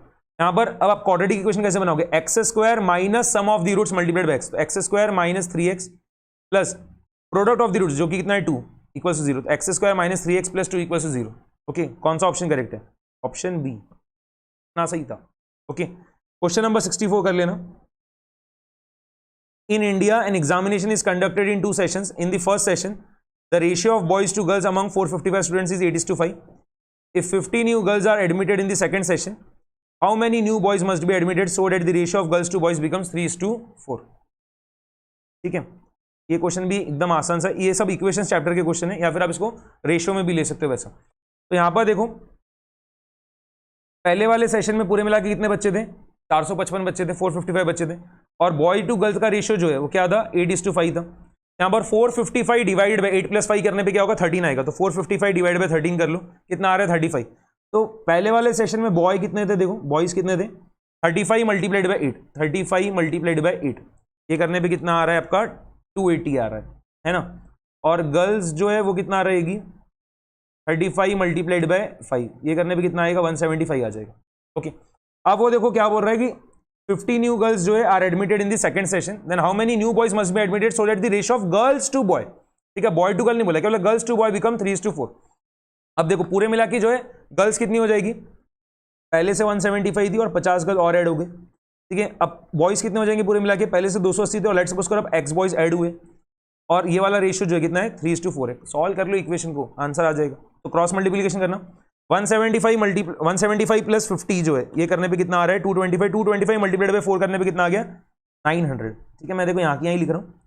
फिर 3 मल्टीप्लाइड बाय 280 जो है ये करने पे कितना आ रहा है आपका 840 आ रहा है प्लस 3x, तो 900 माइनस 840 करने पे क्या होगा 60, 60 इक्वल्स टू 3x, तो 60 अपॉन 3 करने पे क्या हो गया 20, तो x का वैल्यू 20 आ रहा है। कौन सा ऑप्शन करेक्ट है, ऑप्शन ए कि 20 न्यू बॉयज एडमिट हो रहे हैं सेकंड सेशन में। क्वेश्चन नंबर 65,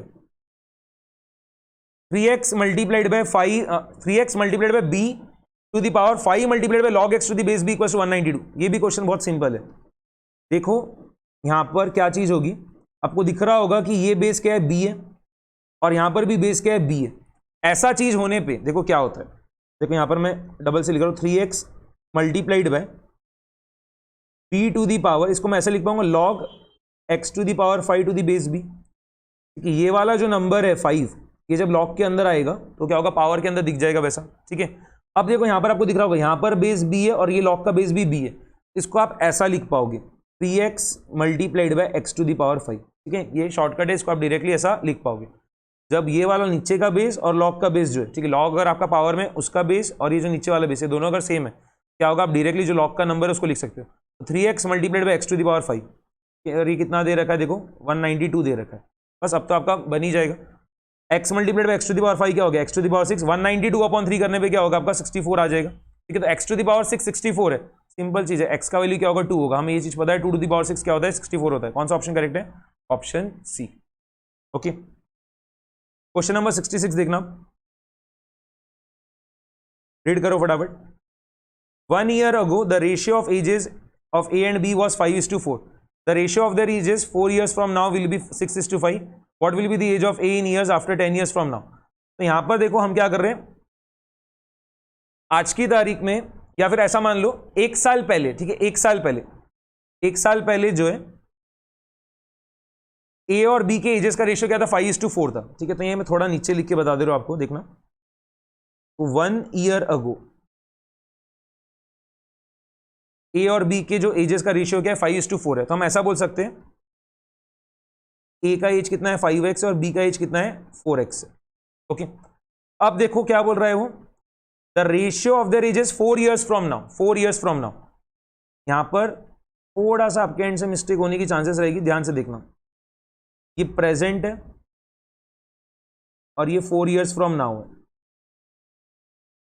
ठीक है, और ये क्या है 1 year ago है। आप मुझे बताओ ये वाला टाइम पीरियड पूरा कितना रहेगा, ये वाला जो टाइम पीरियड है जिसको अभी मैं हाईलाइट कर रहा हूं ये पूरा कितना रहेगा। देखो ये वाला तो पूरा 4 साल हो गया और ये वाला जो है 1 साल हो गया, तो 1 + 4 करने पे ये पूरा मिला के कितना हो जाएगा 5 years हो जाएगा, ठीक है। तो यहां पर देखना 4 years from now, 4 years from now A का एज जो है मैं क्या लिख सकता हूं 5x + 5 लिख सकता हूं कि नहीं, ठीक है। 1 year ago जो है ए का एज क्या था 5x था, तो 4 years फ्रॉम नाउ जो है ए का एज क्या रहेगा, हमें 5 years ऐड करने पड़ेंगे, ठीक है। तो 5x + 5, वैसे ही बी का एज जो है 4 years फ्रॉम नाउ जो है वो क्या रहेगा 4x + 5 रहेगा। इसका जब आप रेशियो निकालोगे तो क्या होगा 5x + 5 डिवाइडेड बाय 4x + 5, और ये जो रेशियो है ये कितना दे रखा है आपको, ये रेशियो दिया आपको 6:5, ठीक है। बस इसको आप सॉल्व कर लो, 6:5 दिया ना, सॉरी 6:5 दिया, 6:10 नहीं 6:5, इसको आप सॉल्व करो आपको x का वैल्यू मिल जाएगा। तो देखो 5 मल्टीप्लाइड बाय 5x कितना हो गया 25x, प्लस 5 मल्टीप्लाइड बाय 5 कितना हो गया 25, 6 मल्टीप्लाइड बाय 4x कितना हो गया 24x, 6 मल्टीप्लाइड बाय 5 कितना हो गया 30, 25x माइनस 24x कितना हो गया x हो जाएगा, ठीक है। और 30 माइनस 25 कितना हो गया 5, तो हमें x का वैल्यू मिल गया 5 है। क्या पूछा है उसने, what will be the age of A in years after 10 years from now, ठीक है, आफ्टर 10 ईयर्स फ्रॉम नाउ। तो यहां पर देखो हमने 1 साल पहले जो ए का एज 5x माना था, ठीक है, 1 साल पहले ए का एज क्या माना था, 5x माना था। तो 5 मल्टीप्लाइड बाय एक्स की वैल्यू अभी हमारी 5 आई, तो 5 मल्टीप्लाइड बाय 5 कितना हो गया, 25। 1 साल पहले ए का एज 25 था, तो प्रेजेंट एज जो है ए का क्या हो जाएगा, 25 + 1 यानी कितना हो गया, 26 हो जाएगा। 10 साल बाद जो है ए का एज कितना हो जाएगा, 26 + 10 कितना हो जाएगा, 36 हो जाएगा। कौन सा ऑप्शन करेक्ट है, ऑप्शन ए करेक्ट है। ओके, क्वेश्चन नंबर 67 जो इसका आंसर आप ओरली भी कर सकते हो। ये आपका जो है साइक्लिक एक्सप्रेशन का क्वेश्चन है बट इंडाइसेस का है, तो यहाँ पर इसका आंसर जो है क्या होगा, आपका 1 आएगा। क्योंकि यहाँ पर जब आप पावर्स का एडिशन करोगे ना, ठीक है, जब आप पावर्स का एडिशन करोगे तो आपका पावर्स का एडिशन 0 आने वाला है, और any number two the power 0 क्या होता है, आपका 1 होता है, ठीक है। तो इसको आप जब पूरा सॉल्व भी करोगे तो इसका आंसर आपका पक्की बात है बीच आने वाला है। बिल्कुल घबराना नहीं था, ये वाले क्वेश्चन में आप बिंदास जो ऑप्शन नंबर बी को चूज करके आ सकते थे, और ये सेम क्वेश्चन May 25 के पेपर में भी पूछा था ICN, ठीक है, और मैंने मैराथन सेशन में आपको एग्जैक्ट सेम क्वेश्चन कराया भी था। इसका आंसर आपका ऑप्शन नंबर बी आएगा। जब भी आपको साइक्लिक एक्सप्रेशन का क्वेश्चन दिखे, ठीक है, और इंडाइसेस का है वो, ठीक है, तो पक्की बात है आंसर 1 ही आना है वैसा। क्वेश्चन नंबर 68 देखना, the function f of x = x² - 25 upon x - 5 is undefined at x = 5। हाँ, ये वाला फंक्शन जो है x = 5 पे डिफाइंड नहीं है, क्योंकि यहां पर जब आप x का वैल्यू 5 पुट करोगे तो डिनोमिनेटर 0 हो जाएगा, और एनी नंबर डिवाइड बाय 0 क्या होता है, अनडिफाइंड होता है। What value must be assigned to f of i if f of x to be continuous at x = 5। Simple है ये चीज भी। देखो आप इसको ऐसा लिख पाओगे, x² - 25 को x + 5 मल्टीप्लाइड बाय x - 5, ठीक है। देखो x² - 25 आपका ऐसे लिख सकते हो ना, x² - 5², तो ये आपका a² - b² के फॉर्म में, तो a + b multiplied by a - b। वैसे ही किया हमने, x + 5 मल्टीप्लाइड बाय x - 5। अब देखो x - 5 को आप क्या कर सकते हो, कैंसिल आउट कर सकते हो न्यूमरेटर और डिनोमिनेटर में से, provided x is not equal to 5। अब यहां पर ये फंक्शन आपका x + 5 पे रिड्यूस हो जा रहा है, ठीक है। अब अगर यहां पर आप x का वैल्यू 5 पुट करते हो तो ये फंक्शन का वैल्यू क्या आएगा, 5 + 5 यानी क्या होगा, 10 आ जाएगा, ठीक है। तो अगर ये फंक्शन को आपको कंटिन्यूअस रखना है तो आपको क्या करना पड़ेगा, फंक्शन का वैल्यू जो है f of 5 पे क्या करना पड़ेगा, 10 रखना पड़ेगा। कौन सा ऑप्शन करेक्ट है, ऑप्शन सी। ओके, क्वेश्चन नंबर 69, एक सेकंड मुझे चार्जर लगाने दो। ओके, तो हमारा क्वेश्चन नंबर 69 स्टार्ट था। देखो f of x = 1 + 1/x, then the value of f of 1/x is. ये सिंपल क्वेश्चन है आपको फंक्शंस का ही, ठीक है। यहाँ पर सबसे पहले आप क्या करो, f of 1/x निकाल लो। यहाँ पर देखो मैं यहाँ पर f of 1/x निकाल रहा हूँ, यहाँ की यहीं निकाल ले रहा हूँ, f of 1/x। f of 1/x आप कैसे निकालोगे, जहाँ जहाँ पर भी x लिखा है उसकी जगह आपको क्या लिखना पड़ेगा, 1/x लिखना पड़ेगा। 1 + 1/1/x, क्या हो जाएगा, 1 + x हो जाएगा, ठीक है। अब देखो हमें f of 1/x का वैल्यू पता है, f of 1/x का वैल्यू क्या है, 1 + x है। इसके बाहर बट एक और फंक्शन है f, तो अब हमें क्या करना है, f of 1 + x निकालना है, ठीक है।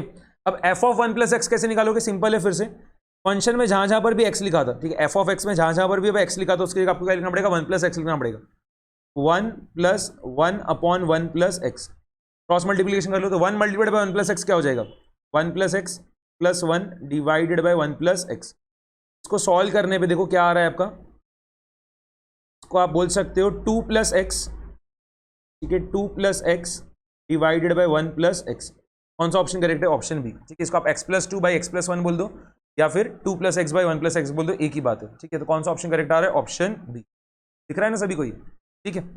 इसके बाद देखना question number 70, a geometric progression series consist of 2 n terms if the sum of the series occupying the odd places is s1 and that of the terms in even places is s2, the common ratio of the progression is। इसको अगर आप पूरा method से करने जाओगे ना तो time लग जाएगा। सिंपल थिंग क्या है कि आप क्या करो, अपने हिसाब से एक ज्योमेट्रिक प्रोग्रेशन ले लो और उससे फिर देखो आपका कौन सा ऑप्शन मैच कर रहा है।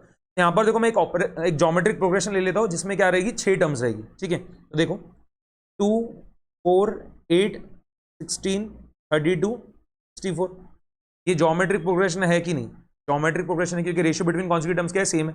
अब यहां पर देखना ऑड टर्म्स जो है कौन कौन सी रहेगी, फर्स्ट टर्म, थर्ड टर्म और फिफ्थ टर्म। इसकी सम आप निकालोगे तो कितना आएगा, 2 + 8 + 32, 2 + 8 कितना हो गया 10, 10 + 32 कितना हो गया 42, ठीक है। अब यहां पर आप क्या करो, जो इवन टर्म्स है उसका सम निकाल लो, तो 4 + 16 + 64, 4 + 16 कितना होगा आपका 20, 20 + 64 कितना हो जाएगा 84, ठीक है। उसने क्या पूछा है, कॉमन रेशियो पूछा है। यहां पर आपको दिख रहा है कॉमन रेशियो क्या है, 2 है। ये जो मैंने एग्जांपल लिया इसमें कॉमन रेशियो क्या है, 2 है। अब ये 2 कैसे निकल के आएगा, देखो जब मैं S2 बाय S1 कर रहा हूं तो देखो 2 आ रहा है कि नहीं, 84 बाय 42 जो है ये करने पे क्या हो रहा है 2 आ रहा है। कौन सा ऑप्शन करेक्ट है, ऑप्शन सी। ओके, क्वेश्चन नंबर 71 देखना, ये आपका कंपोजिट फंक्शन का क्वेश्चन है। यहां पर आपको एफ ऑफ एक्स दिया x square plus 3x minus 1 और जी ऑफ एक्स दिया 2x प्लस 3। क्या पूछा है, फॉग ऑफ एक्स। ठीक है, यहां पर देखो फॉग ऑफ एक्स जो इसको आप ऐसा लिख सकते हो f of g of x, और जी ऑफ एक्स दे रखा है क्वेश्चन में कितना है 2x प्लस 3 है। ओके, तो अब आपको एफ ऑफ 2x प्लस 3 निकालना है, और एफ ऑफ एक्स दिया है क्वेश्चन में क्या, x square plus 3x minus 1 है।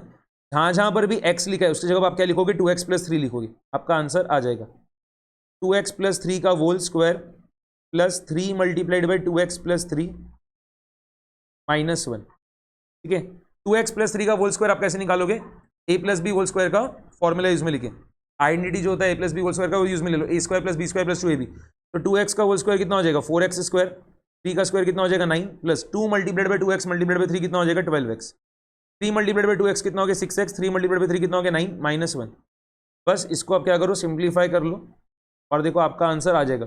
तो 4x square 12x plus 6x कितना हो जाएगा 18x, तो 12x प्लस 18x, 9 प्लस 9 कितना हो गया 18, 18 माइनस 1 कितना हो गया 17। तो 4x square plus 18x plus 17, कौन सा ऑप्शन करेक्ट है, ऑप्शन बी। क्वेश्चन नंबर 72 जो है उसको देखो, according to the dash if a sample of fairly large size is drawn from the population under discussion at random, then on average the sample would possess the characteristics of that population। क्या है ये, law of statistical regularity है। मतलब sampling unit को जब हम पढ़ना start करते उसमें ये सबसे पहली चीज आती है, लॉ ऑफ स्टैटिस्टिकल रेगुलरिटी, बाद में प्रिंसिपल ऑफ इनर्शिया आता है, प्रिंसिपल ऑफ ऑप्टिमाइजेशन आता है, वो सब चीज उसमें सबसे पहली चीज हम जो पढ़ते हो क्या, लॉ ऑफ स्टैटिस्टिकल रेगुलरिटी। ठीक है, अगर हम फेयरली लार्ज साइज का जो है सैंपल लेते हैं, फेयरली लार्ज साइज का अगर हम सैंपल लेते हैं तो सैंपल जो है जो भी पॉपुलेशन की कैरेक्टरिस्टिक्स है वो पूरी की पूरी एग्जिबिट करता है वैसा। ओके, ऑप्शन नंबर सी जो इसका करेक्ट है। Question number 73, on dash the frequency starting from a rather low value, ठीक है, rather low value gradually reaches the maximum value somewhere near the central part and then gradually decreases to reaches its lowest value at the other extremity। कौन सा shape बना, well shaped curve, option A. In the stratified sampling, when the strata variances differ significantly among themselves, we take recourse to Neyman's allocation where sample size is proportional to population size and population standard deviation। यहाँ पर आप option number A को choose करोगे। ठीक है, Neyman's allocation के इसमें क्या होता है, सैंपल साइज जो है is proportional to population size and population standard division, but population standard division कहाँ पे भी नहीं दिया तो आपको ऑप्शन ए ही चूज करके आना पड़ेगा। Question number 75, Fisher's ideal price index is defined as the geometric mean of the Laspeyres index and the Paasche index, option B correct है। क्वेश्चन नंबर 76 देखना, the coefficient of rank correlation in a beauty contest of 10 candidates by 2 जजेस A and B was found to be 0.3। यहां पर भी आपको जो है correlation coefficient दिख रहा है। ठीक है, कोएफिशिएंट ऑफ रैंक कोरिलेशन, तो वहां पर आपको क्या करना पड़ेगा, कौन सा फॉर्मूला यूज करना पड़ेगा, 1 - 6 times summation of di square upon n multiplied bye n square minus 1। If it was later discovered that the difference in rank of one candidate was wrongly taken as 3 instead of 7, the corrected coefficient of rank correlation is। तो पहले आप जो गलत वाला summation of di square था वो निकालो। ठीक है, पहले आप incorrect summation of di square निकालो, फिर उससे आप क्या करोगे, correct summation of di square निकालोगे और बाद में क्या होगा, आपका आंसर आ जाएगा। ठीक है, यहाँ पर देखना मैं ऊपर लिख के बता दे रहा हूँ आपको कि हमारा जो है कोएफिशिएंट ऑफ रैंक कोरिलेशन कितना है 0.5 है। फॉर्मूला क्या होता है 1 - 6 times summation of di square upon n multiplied bye n square minus 1। n कितना यहाँ पर 10 है, तो 10 multiplied bye 10 square minus 1। 10 square क्या होता है 100, 100 माइनस 1 कितना होता है 99। ठीक है, अब देखो ये पूरा चीज जो है यहाँ जाकर क्या होगा, प्लस हो जाएगा 6 times summation of di square upon 990 is equals to ये जो 0.5 है यहाँ जाके क्या होगा, माइनस हो जाएगा, तो 1 - 0.5 कितना हो जाएगा 0.5। यहाँ पर देखो हमारा समेशन ऑफ di स्क्वायर निकल के आ जा रहा है, ये 990 यहाँ जाकर मल्टीप्लिकेशन में आ जाएगा और ये 6 जो यहाँ जाकर डिवीजन में आ जाएगा। 0.5 मल्टीप्लाइड बाय 990 डिवाइडेड बाय 6, ये करने पे क्या हो रहा है 82.5 आ रहा है, 82.5। बट ये जो हमारा समेशन ऑफ di स्क्वायर 82.5 ये तो गलत वाला है, क्योंकि यहाँ पर हमने मिस्टेक कर रखी है ना। ठीक है, यहाँ पर हमने ये वाली मिस्टेक कर रखी है। तो अब करेक्ट वाला समेशन ऑफ di स्क्वायर जो है देखो कैसे निकलेगा, करेक्ट वाला समेशन ऑफ di स्क्वायर जो है हम पहले निकाल लेंगे। कैसे निकलेगा, देखो यहाँ पर मैं नीचे लिख दे रहा हूँ, इनकरेक्ट वाला जो समेशन ऑफ di स्क्वायर है पहले तो आप वो लिख दो 82.5। फिर हमने जो एक कैंडिडेट है उसका रैंक जो है हमने क्या करा था, गलती से 3 ले लिया था 7 की जगह। ठीक है, हमने जो है रैंक क्या ले लिया, 3 ले लिया 7 की जगह। तो हमने जब रैंक 3 लिया होगा तो हमने 3 स्क्वायर करा होगा, तो उसको पहले हटा दो -3 स्क्वायर, और लेना क्या चाहिए था 7 स्क्वायर लेना चाहिए था, तो +7 स्क्वायर। 82.5 - 9 + 49, ये करने पे कितना आ रहा है 122.5 आ रहा है ना, 122.5 आ रहा है। अब देखो करेक्ट वाली वैल्यूज पुट कर दो, तो 1 - 6 टाइम्स करेक्ट वाला समेशन ऑफ di स्क्वायर कितना है 122.5 है, divided by n multiplied bye n square minus 1, तो 10 मल्टीप्लाइड बाय 19 है। अब देखना 6 मल्टीप्लाइड बाय 122.5 डिवाइडेड बाय 990, ये जो भी आया इसको क्या करो 1 में से सबट्रैक्ट कर दो, कितना आ रहा है 0.2575। कौन सा ऑप्शन क्लोजेस्ट है? ऑप्शन ए, ठीक है 0.26। क्वेश्चन नंबर 77 देखना, कोएफिशिएंट ऑफ कोरिलेशन जो है बिटवीन एक्स एंड वाई दे रखा है कितना 0.6 है। अब उसने देखो क्या बोला, if u and v variables are defined as 2u minus x plus 3 equals to 0 and 3v plus y minus 2 equals to 0, then the coefficient of correlation between u and v's, orally दे सकते हो इसका answer क्या रहेगा, -0.6 रहेगा। ठीक है, हमने हमारे नोट्स में भी ये चीज लिख रखी है कि अगर change of scale of x और change of scale of y दोनों सेम साइन करेंगे तो उस केस में क्या होगा, r u v equals to r x y रहेगा। और अगर change of scale of x और change of scale of y opposite sign करेंगे तो उस केस में क्या रहेगा आपका, r u v equals to minus r x y रहेगा। यहाँ पर आपको दिख रहा होगा ये जो 2u minus x plus 3 equals to 0 है, यहाँ पर क्या है, यहाँ पर आपका जो change of scale of x आप बोलोगे, ठीक है, change of scale of x जो है क्या है, पॉजिटिव है, but 3v plus y minus 2 equals to 0 है। यहाँ पर आपका change of scale of y क्या है, नेगेटिव है। ठीक है, तो यहाँ पर आपका change of scale of x और change of scale of y जो है अपोजिट साइन के, एक प्लस है एक माइनस है। यहाँ पर क्या होगा आपका r u v equals to minus r x y रहेगा, तो आंसर क्या आएगा -0. ठीक है, या फिर देखो सिंपल चीज है, यहाँ पर क्या दिख रहा है आपको, u का कोएफिशिएंट प्लस है, यहाँ पर आपको दिख रहा है u का कोएफिशिएंट प्लस है, x का कोएफिशिएंट माइनस है। यहाँ पर क्या दिख रहा है, v और y दोनों का कोएफिशिएंट क्या है, प्लस है। तो change of scale of x और change of scale of y क्या है, अपोजिट साइन के, तो r u v equals to क्या रहेगा, minus r x y, answer क्या होगा -0.6।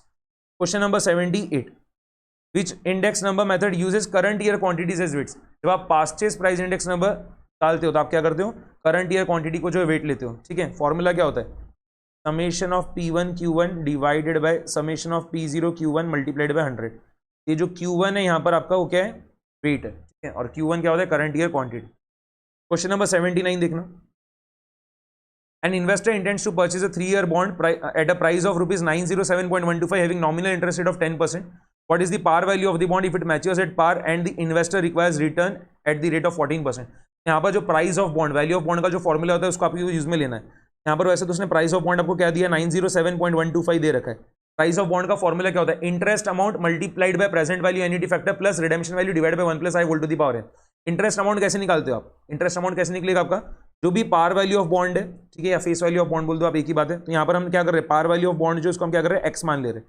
ठीक है, और कूपन रेट क्या है बॉन्ड का, 10% है, एक्स मल्टीप्लाइड बाय 10%, 10% यानी कितना हो गया 0.1 multiplied by present value annuity factor. ठीक है, क्या रहेगा यहाँ पर देखो, जो रिक्वायर्ड रेट ऑफ रिटर्न है कितना है, 14% है, 14% comma tenure of the bond क्या है 3 years, तो 14% कॉमा 3 प्लस रिडेम्पशन वैल्यू जो यहाँ पर क्या दिखा है, बॉन्ड मैच्योर्स एट पार। ठीक है, तो यहाँ पर रिडेम्पशन वैल्यू क्या फेस वैल्यू के बराबर है, यानी एक्स मान लिया, divided by 1 + i whole to the power n, तो क्या हो गया 1.14 टू द पावर 3। देखना 907.125 इज इक्वल्स टू, अब आप क्या करो, present value annuity factor 14% comma 3 निकालो। कैसे निकालोगे, 1 लिखना कैलकुलेटर पर, डिवीजन का साइन प्रेस करना, फिर 1.14 लिखना, और बाद में क्या करोगे आप इक्वल्स का बटन 3 बार प्रेस कर दोगे, और आखिरी में जीटी का बटन प्रेस करना। कितना आ रहा है, 2.3216 आ रहा है। ठीक है, और ये जो 2.3216 आया इसको क्या करो 0.1 से मल्टीप्लाई कर दो, अब कितना आ गया 0.2322। अगर आप 4 डेसिमल प्लेसेस तक राउंडिंग ऑफ कर रहे हो तो क्या हो रहा है 0.2322x प्लस इस चीज का भी वैल्यू निकाल लो, क्या हो जाएगा देखो 1 डिवाइडेड बाय 1.14 इक्वल्स टू का बटन जो है 3 बार प्रेस करो, कितना आ रहा है 0.6750। अगर आप 4 डेसिमल प्लेसेस तक निकाल रहे हो तो 0.6750x, इसको ऐड कर लो 0.2322 प्लस 0.6750, ये करने पे कितना आ गया 0.9072। इसको जो है डिवाइड कर दो 907.125 से, 907.125 डिवाइडेड बाय 0.9072, ये करने पे कितना आ रहा है 999.92 आ रहा है। ठीक है, अगर आप 2 डेसिमल प्लेसेस तक फाइनल आंसर को राउंडिंग ऑफ कर रहे हो तो 999.92 आ रहा है, जो कि क्या है 1000 के बहुत ज्यादा क्लोज है। ऑप्शन बी यहाँ पर आपका करेक्ट रहेगा।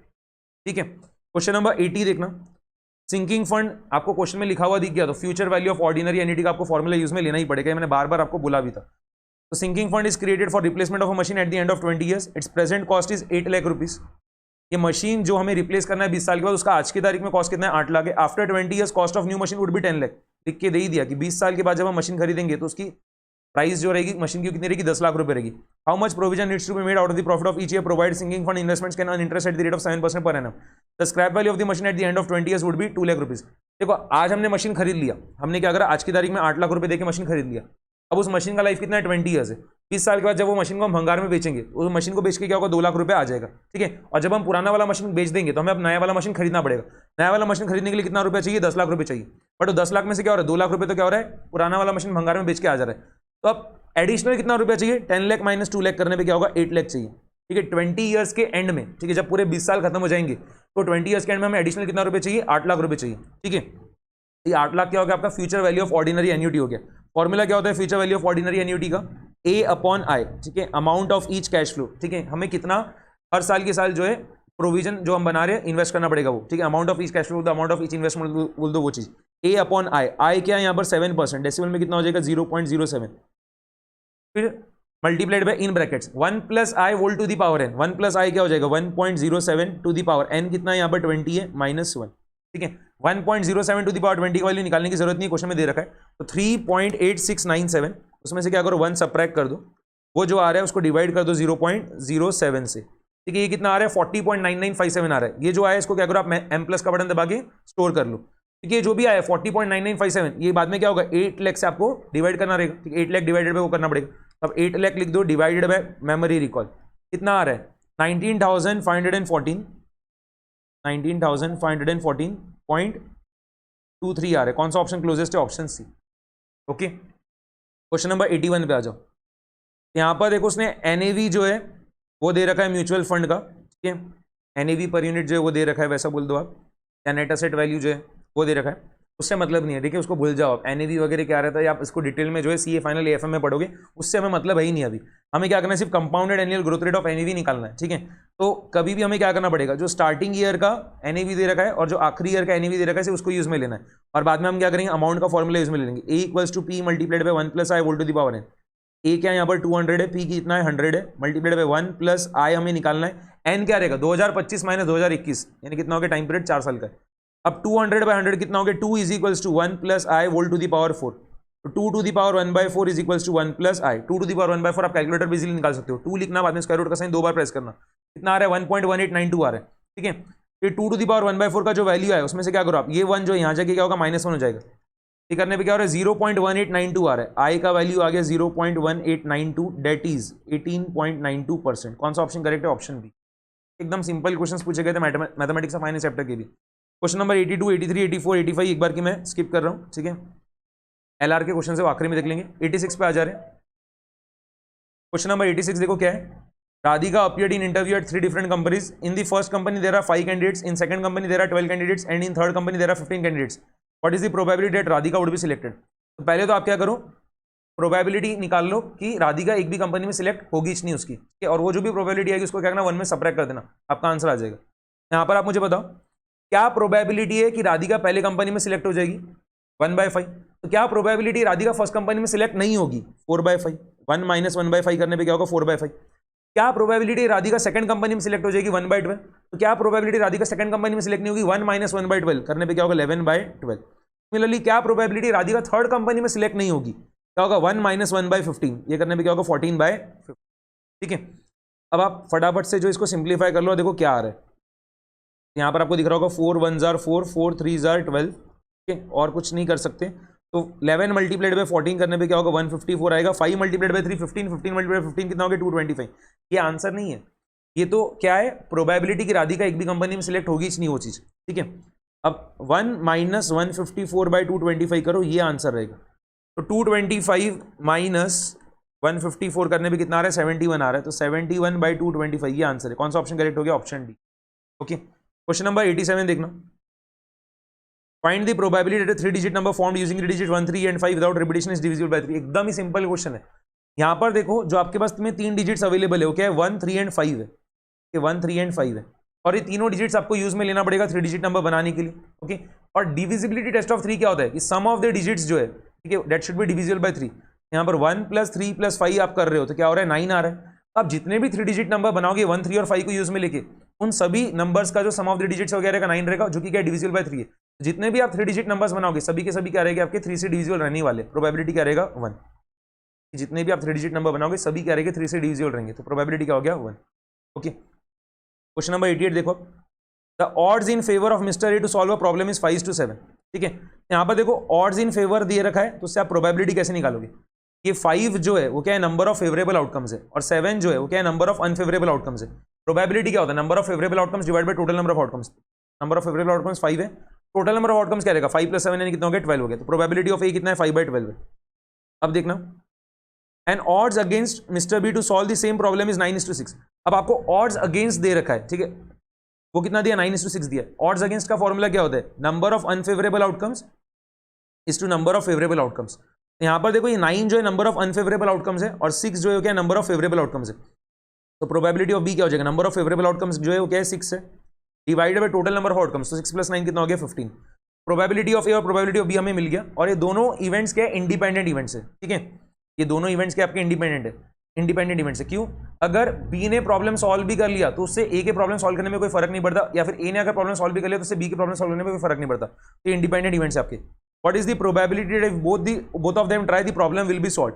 तो बेसिकली हमें क्या पूछ रहा है, ए इंटरसेक्शन बी नहीं पूछ रहा है, ए यूनियन बी पूछ रहा है, ठीक है, कि किसी एक से भी जो है प्रॉब्लम सॉल्व हो जाना चाहिए। तो probability of A union B जो है क्या रहेगा, probability of A plus probability of B minus probability of A intersection B. और यहां पर देखना probability of A intersection B जो है कैसे निकलेगा, probability of A multiplied by probability of B करके, क्योंकि ए और बी जो है क्या इंडिपेंडेंट इवेंट्स है। बस फॉर्मूले के अंदर वैल्यूज पुट करो, आपका आंसर आ जाएगा 5/12 प्लस 6/15 माइनस 5/12 मल्टीप्लाइड बाय 6/15। यहां पर देखो 5 मल्टीप्लाइड बाय 15 कितना हो गया 75, 12 मल्टीप्लाइड बाय 6 कितना हो गया 72, तो 75 मल्टीप्लाइड बाय 72 करने पे कितना आ रहा है 147 आ रहा है, ये लिख दिया मैंने। और 12 मल्टीप्लाइड 15 करने पे कितना हो गया 180, 5 मल्टीप्लाइड बाय 6 कितना हो गया 30, और ये भी कितना हो जाएगा 180। फाइनल आंसर कितना हो गया 117/180। कौन सा ऑप्शन करेक्ट है, option A is correct answer. Okay, question number 89 देखना, the value of compound interest if 30 lakh is deposited in a bank for 1 year eight the rate of 16% पर annum compounded quarterly. Conversion period quarterly, तो क्या करना पड़ेगा, rate of interest को 4 से divide करना पड़ेगा, टाइम पीरियड को जो है 4 से मल्टीप्लाई करना पड़ेगा, और प्रिंसिपल जो है कितना दिया है 30 लाख दे रखा है, आपको कंपाउंड इंटरेस्ट निकालना है। तो देखो प्रिंसिपल जो है वो कितना हो गया 30 lakh in brackets 1 + i whole to the power n, 16% divided by 4 करोगे तो क्या होगा 4% आएगा, और उसको डेसिमल में आप कितना लिखोगे 0.04, 1.04 टू द पावर n।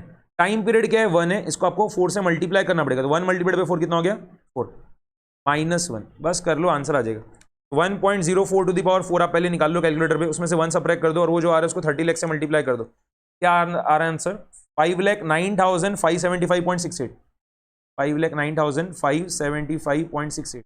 कौन सा ऑप्शन क्लोजेस्ट है इससे, ऑप्शन सी, ठीक है। क्वेश्चन नंबर 90 देखना, if 80,000 rupees grows to rupees x in 3 years at a compound interest compounded annually at 8% rate of interest per annum, then the value of x is।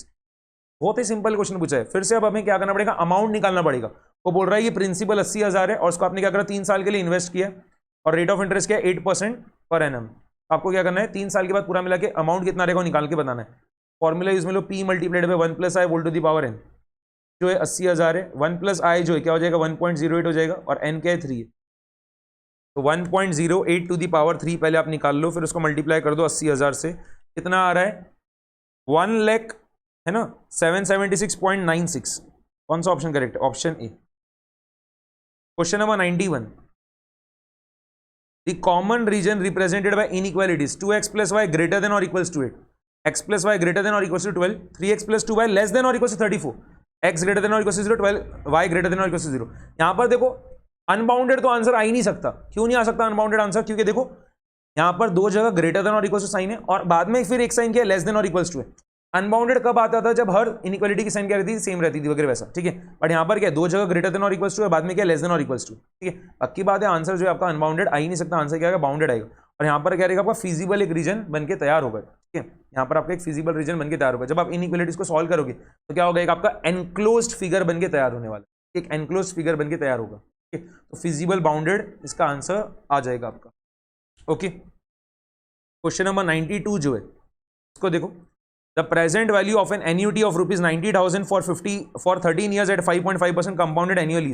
देखो ये वाले question के लिए कोई grace mark वगैरह नहीं मिलेंगे, अगर आप एक्सपेक्ट कर रहे होगे तो 5.5% जो इसको डेसिमल में लिखोगे तो क्या होगा 0.055 आएगा। तो उन्होंने 1.005 टू द पावर 13 की जगह क्या देना चाहिए था 1.055 टू द पावर 13 देना चाहिए था, और उसी का वैल्यू जो है ये आएगा 2.005, ठीक है।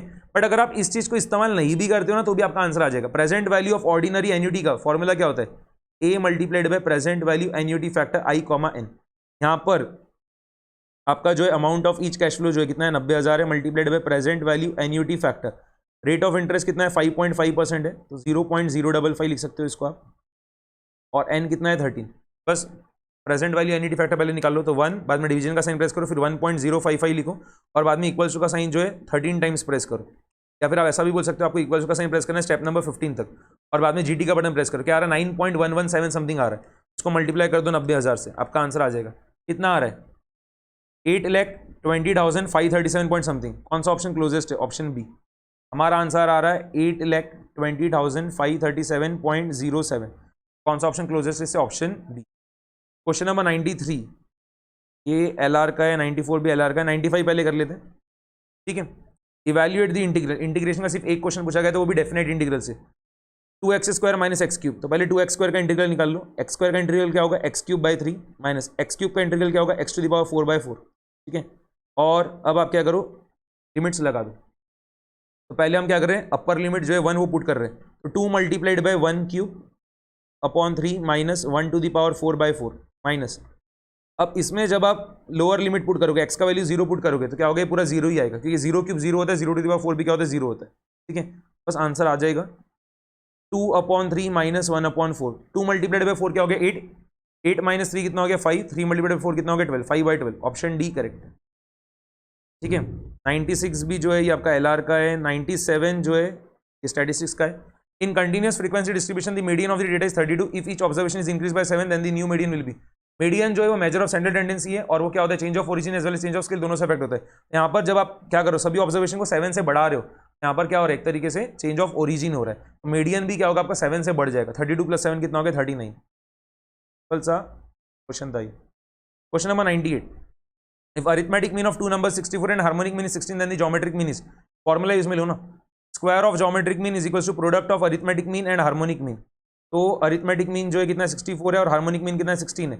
64 × 16 जब आप कर रहे हो तो कितना आ रहा है 1024 आ रहा है। ज्योमेट्रिक मीन क्या होगा 1024 का स्क्वायर रूट, यानी कितना 32। ऑप्शन सी करेक्ट है। क्वेश्चन नंबर 99, मीडियन 25 है, मीन 21 है, मोड निकालना है। सिंपल फॉर्मूला इसमें ले लो, mode is equals to 3 median minus 2 mean.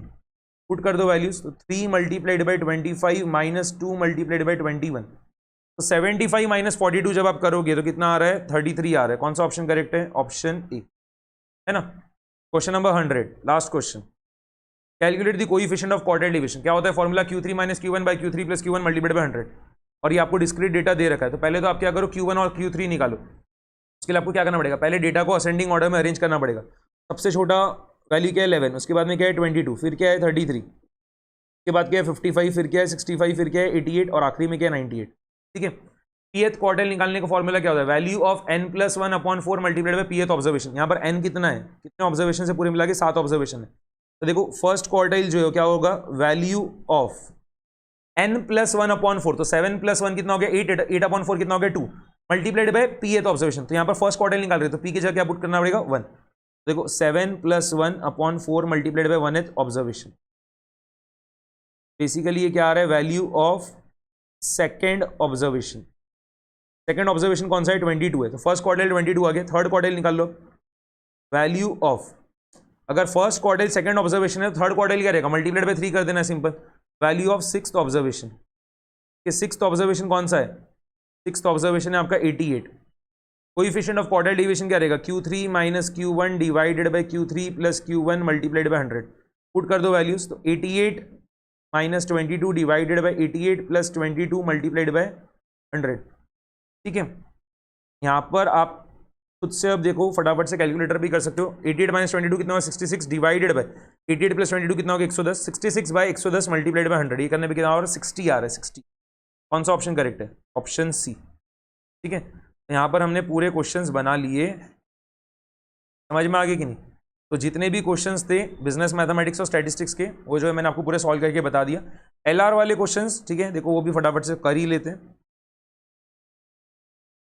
मैं आपको एलआर के जो भी क्वेश्चंस हैं ना उनके भी आंसर्स बता दे रहा हूँ, ध्यान से देखते जाना। ये जो क्वेश्चन नंबर 96 है वो देखो, in a certain language monkey is coded as NNOJFX, how is puzzle coded in that language. यहाँ पर आपको दिख रहा होगा m+1 करने पे क्या होगा n आएगा, ठीक है। तो p+1 करने पे क्या होगा q आएगा। तो आप ऑप्शन नंबर डी को तो एलिमिनेट कर ही सकते हो। फिर यहाँ पर ओ है सेकेंड लेटर और यहाँ पर क्या है एन है, ठीक है। यहाँ पर देखो सबसे बेस्ट क्या है, पहले एक बार पूरा लिख दो, A B C D E F G H I J K L M N O P Q R S T U V W X Y और जेड, ठीक है।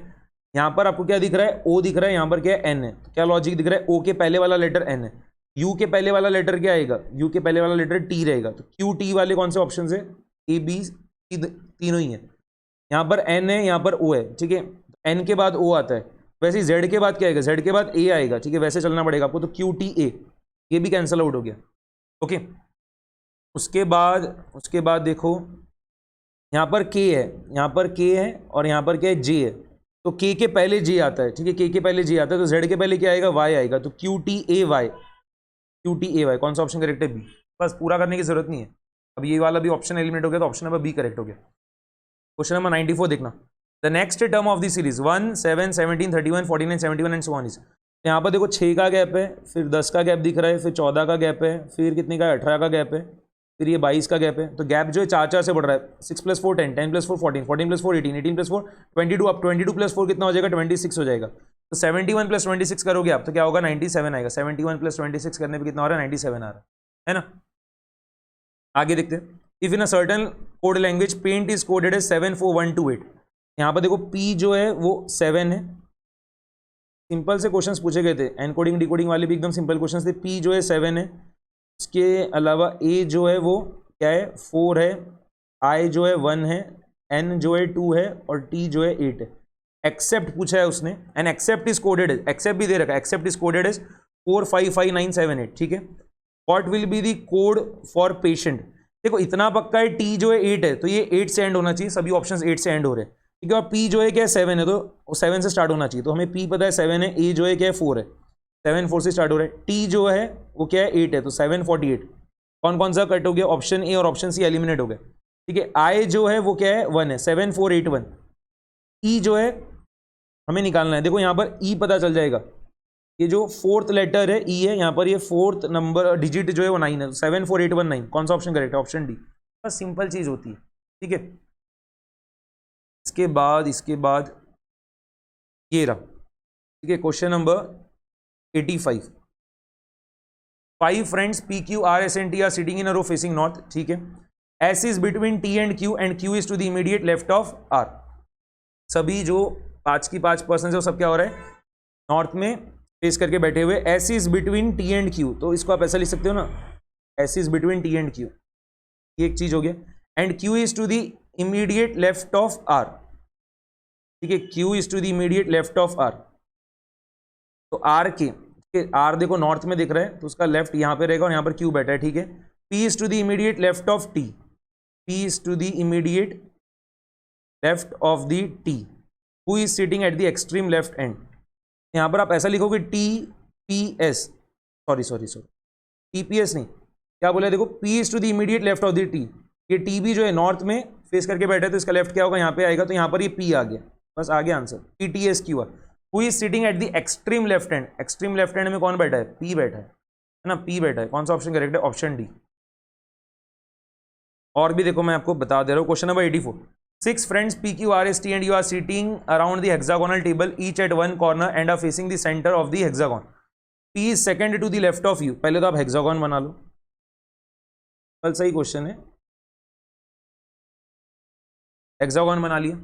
फिर क्या बोला है देखो, P is second to the left of you, okay, Q is neighbor of R and S, मतलब क्या होगा, Q जो है R और S के बीच में बैठा हुआ है, यहाँ पर देखो हम बनाना स्टार्ट करते हैं ये, and T is second to the left of S, which one is sitting opposite to S, यहाँ पर देखो हम ऐसा कर सकते हैं, यहाँ पर अगर मैं R लिख दे रहा हूँ, तो यहाँ पर Q हो गया, यहाँ पर S हो गया, ठीक है। Q is the neighbor of R and S, दिख रहा है, Q is the neighbor of R and S, T is second to the left of S, ये जो S है क्या है, सेंटर में फेस करके बैठा है, ठीक है, ये S जो है ये सेंटर में फेस करके बैठा है, तो इसका लेफ्ट जो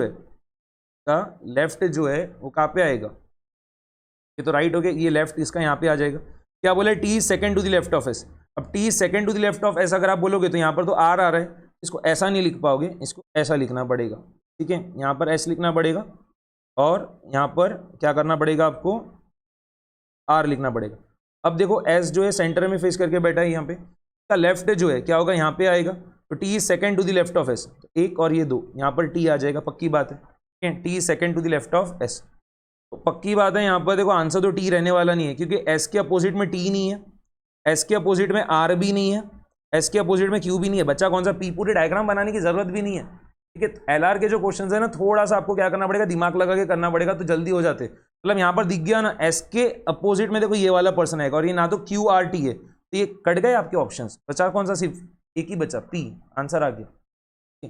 क्वेश्चन नंबर 83 देखना, in line A sits 12th from the left, B is sitting 20th from the right and 5th to the left of A, how many people are sitting in the line. देखो अब क्या बोला, A sits 12th from the left, यहाँ पर देखो ये start हो रहा है लाइन, यहाँ से जो 12th नंबर का पर्सन है वो ए है, okay. B is sitting 20th from the right, ये राइट साइड है, ठीक है, यहाँ से 20th नंबर का पर्सन जो है वो क्या है, बी है, ठीक है, 20th नंबर का पर्सन जो है वो बी है, ओके। और क्या बोला, and 5th to the left of A, 5th to the left of A, 5th to the left of A, यानी देखो यहाँ पर ये ए हो गया, हम मान रहे हैं नॉर्थ में फेस कर रहा है, तो लेफ्ट ऑफ ए क्या हो जाएगा, ये वाला एरो हो जाएगा। यहाँ पर देखो ए अगर 12th है फ्रॉम द लेफ्ट, ठीक है, और क्या बोला है, 5th to the left of A जो है वो बी है, तो 11th 10th फिर क्या हो जाएगा आपका 9th 8th और 7th, ठीक है। ये 7th नंबर का पर्सन फ्रॉम द लेफ्ट जो है वो क्या है, बी है, ठीक है, 7th नंबर का पर्सन जो है फ्रॉम द लेफ्ट जो है वो क्या है, बी है। और एक और चीज क्या बोला है, B is sitting 20th from the right, मतलब ये पूरे मिला के जो है कितने पर्सन हो गए, 20 पर्सन हो गए, ठीक है, B is sitting 20th from the right, और बी के पहले जो है कितने पर्सन है, 6 पर्सन है, तो 20 + 6 जो है कितना हो जाएगा, 26, ये इसका आंसर। सिंपली क्वेश्चन इस टाइप के कितने क्वेश्चन है ऑलरेडी हमारे स्टडी मैट में, हम ऑलरेडी इनको बना चुके हैं, ठीक है, कोई दिक्कत वाली बात नहीं थी। 82 जो है, ठीक है, इसके लिए देखो यहाँ की यहाँ ही मैं आपको बता दे रहा हूँ, 82 के लिए मैंने ऑलरेडी डायग्राम ही बना रखी है, थोड़ा सा टाइम बचा लेते हैं। 8 persons P, Q, R, S, T, U, V and W are sitting around a circular table facing the center. 2 persons sit between Q and W. यहाँ पर आपको दिख रहा होगा, देखो पहले तो मैंने क्या करा, 8 पर्सन है ना, ठीक है, सर्कुलर टेबल पे बैठे 8 पर्सन है, तो सर्कल मत बनाओ, क्या करो, आपको ऑक्टेगॉन बनाना पड़ेगा, तो हमने ऑक्टेगॉन बना लिया। फिर वो क्या बोल रहा है कि 2 person sit between Q and W, तो यहाँ पर आपको देखो दिख रहा होगा, ये Q बिठा दिया मैंने, W बिठा दिया, इन दोनों के बीच में क्या हो रहा है, 2 पर्सन बैठ रहे हैं, ठीक है। फिर क्या बोला है, B seats immediate left of W, ये आपको दिख भी रहा होगा, ठीक है, सभी पर्सन जो है सेंटर पे फेस कर रहे हैं, यहाँ पर डब्ल्यू के लेफ्ट में जो है क्या हो रहा है, वी बैठा हुआ है। 3 person seat between S and T, हाँ बैठे हुए, एस और टी के बीच में जो 3 पर्सन बैठे हुए, क्यू, यू और आर, और Q is sorry R seats immediate left of T, हाँ ये टी है, ये सेंटर में फेस कर रहा है, और टी के लेफ्ट में जो है क्या हुआ, आर बैठा हुआ है, सब कंडीशन सेटिस्फाई होते हैं। You is not the neighbour of P, हाँ यू जो है पी का नेबर नहीं, यू जो है आर और क्यू का नेबर है। 1 person seat between P and Q, हाँ पी और क्यू के बीच में एक ही पर्सन बैठा हुआ है, S. Which of the following statement is correct, Q seats to the immediate right of U, नहीं, क्यू के तो इमीडिएट राइट में जो है कौन बैठा है, आर बैठा हुआ है। 1 person seats between P and S, नहीं, पी और एस के बीच में तो कोई भी पर्सन बैठा हुआ ही नहीं है। 1 person seat between S and you, हाँ एस और यू के बीच में एक पर्सन बैठा है, क्यू। कौन सा स्टेटमेंट करेक्ट है यहाँ पर, ऑप्शन सी, ओके। तो ये सब आपके सीटिंग अरेंजमेंट वाले क्वेश्चंस थे, आपको बराबर से डायग्राम बनाते आनी चाहिए, और यहाँ पर आपके आंसर्स आ ही जाएंगे, ओके। मैं बचे हुए क्वेश्चंस के भी देखो आपको आंसर्स बता दे रहा हूँ, अगर आपको कुछ डाउट वगैरह रहता है तो आप मुझे क्या करना, पूछ लेना। पूरा मतलब अभी हमने ऑलरेडी जो है 7-8 क्वेश्चन तो एलआर के सॉल्व कर भी लिए, ठीक है। क्वेश्चन नंबर 58 जो है, ठीक है, क्वेश्चन नंबर 58 इसका आंसर सभी का वेस्ट ही आया होगा, ये आपका डायरेक्शन सेंस टेस्ट का क्वेश्चन है, एकदम सिंपल सा क्वेश्चन है, और ओके। पहले मैं आपको 57 बता देता हूँ, 57 में जो है ना कुछ स्टूडेंट्स को डाउट आ रहा था, इसके लिए पहले हम 57 बता देता हूँ। तो 57 जो है इसका आंसर 15 आना चाहिए, ठीक है, इसका आंसर जो है, एक सेकेंड,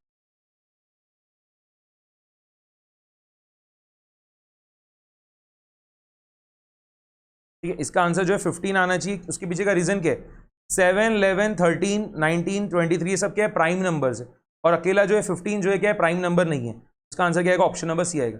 और यहाँ पे अगर आप एक और लॉजिक लगाओगे कि ये सब प्राइम नंबर्स लिखे हुए ना, और कंसेक्यूटिव प्राइम नंबर्स लिखे, 7 के बाद 11 आता है, 11 के बाद 13 आता है, 13 के बाद क्या आना चाहिए था, 17 आना चाहिए था, ठीक है, 17 आना चाहिए था, बट 17 की जगह उन्होंने क्या लिखा, 15 लिखा।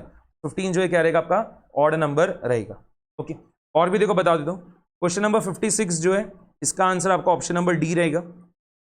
फिर क्वेश्चन नंबर 55 जो है इसका आंसर ऑप्शन नंबर बी रहने वाला है, ठीक है। अगर आपको कुछ डाउट रहता है एलआर वाले क्वेश्चंस में तो आप मुझे पूछ लेना, वैसे तो मोस्टली मेरे को लगता है एलआर के क्वेश्चंस के आंसर्स आप सभी बना के आए होंगे, क्वेश्चन नंबर 46 जो इसका आंसर ऑप्शन नंबर डी रहेगा। ठीक है, क्वेश्चन नंबर 45 जो इसका आंसर ऑप्शन नंबर सी रहेगा। क्वेश्चन नंबर 45 में कुछ स्टूडेंट्स को डाउट आ रहा था कि सर इसका आंसर सन आएगा, ऐसा वो कह रहे थे। सन नहीं आएगा, फादर आएगा। वो पूछ रहा है how is Suresh related to the boy. ठीक है, how is Suresh related to the boy. तो सुरेश जो है वो फादर है उस बॉय का। ठीक है, देखो इसकी डायग्राम मैं आपको बना के बताता हूँ। कभी भी जो पॉइंटिंग टू फोटोग्राफ वाले क्वेश्चन होते हैं उसमें क्या करना, स्टेटमेंट में माए कहाँ पे लिखा हुआ है वो ढूंढना। यहाँ पर देखो माए यहाँ पर लिखे हुआ है और स्टेटमेंट कौन बोल रहा है, सुरेश बोल रहा है। तो सुरेश की मम्मा, सुरेश की मम्मा वो क्या होगी, सुरेश के ऊपर आ जाएगी, सुरेश की मम्मी होगी।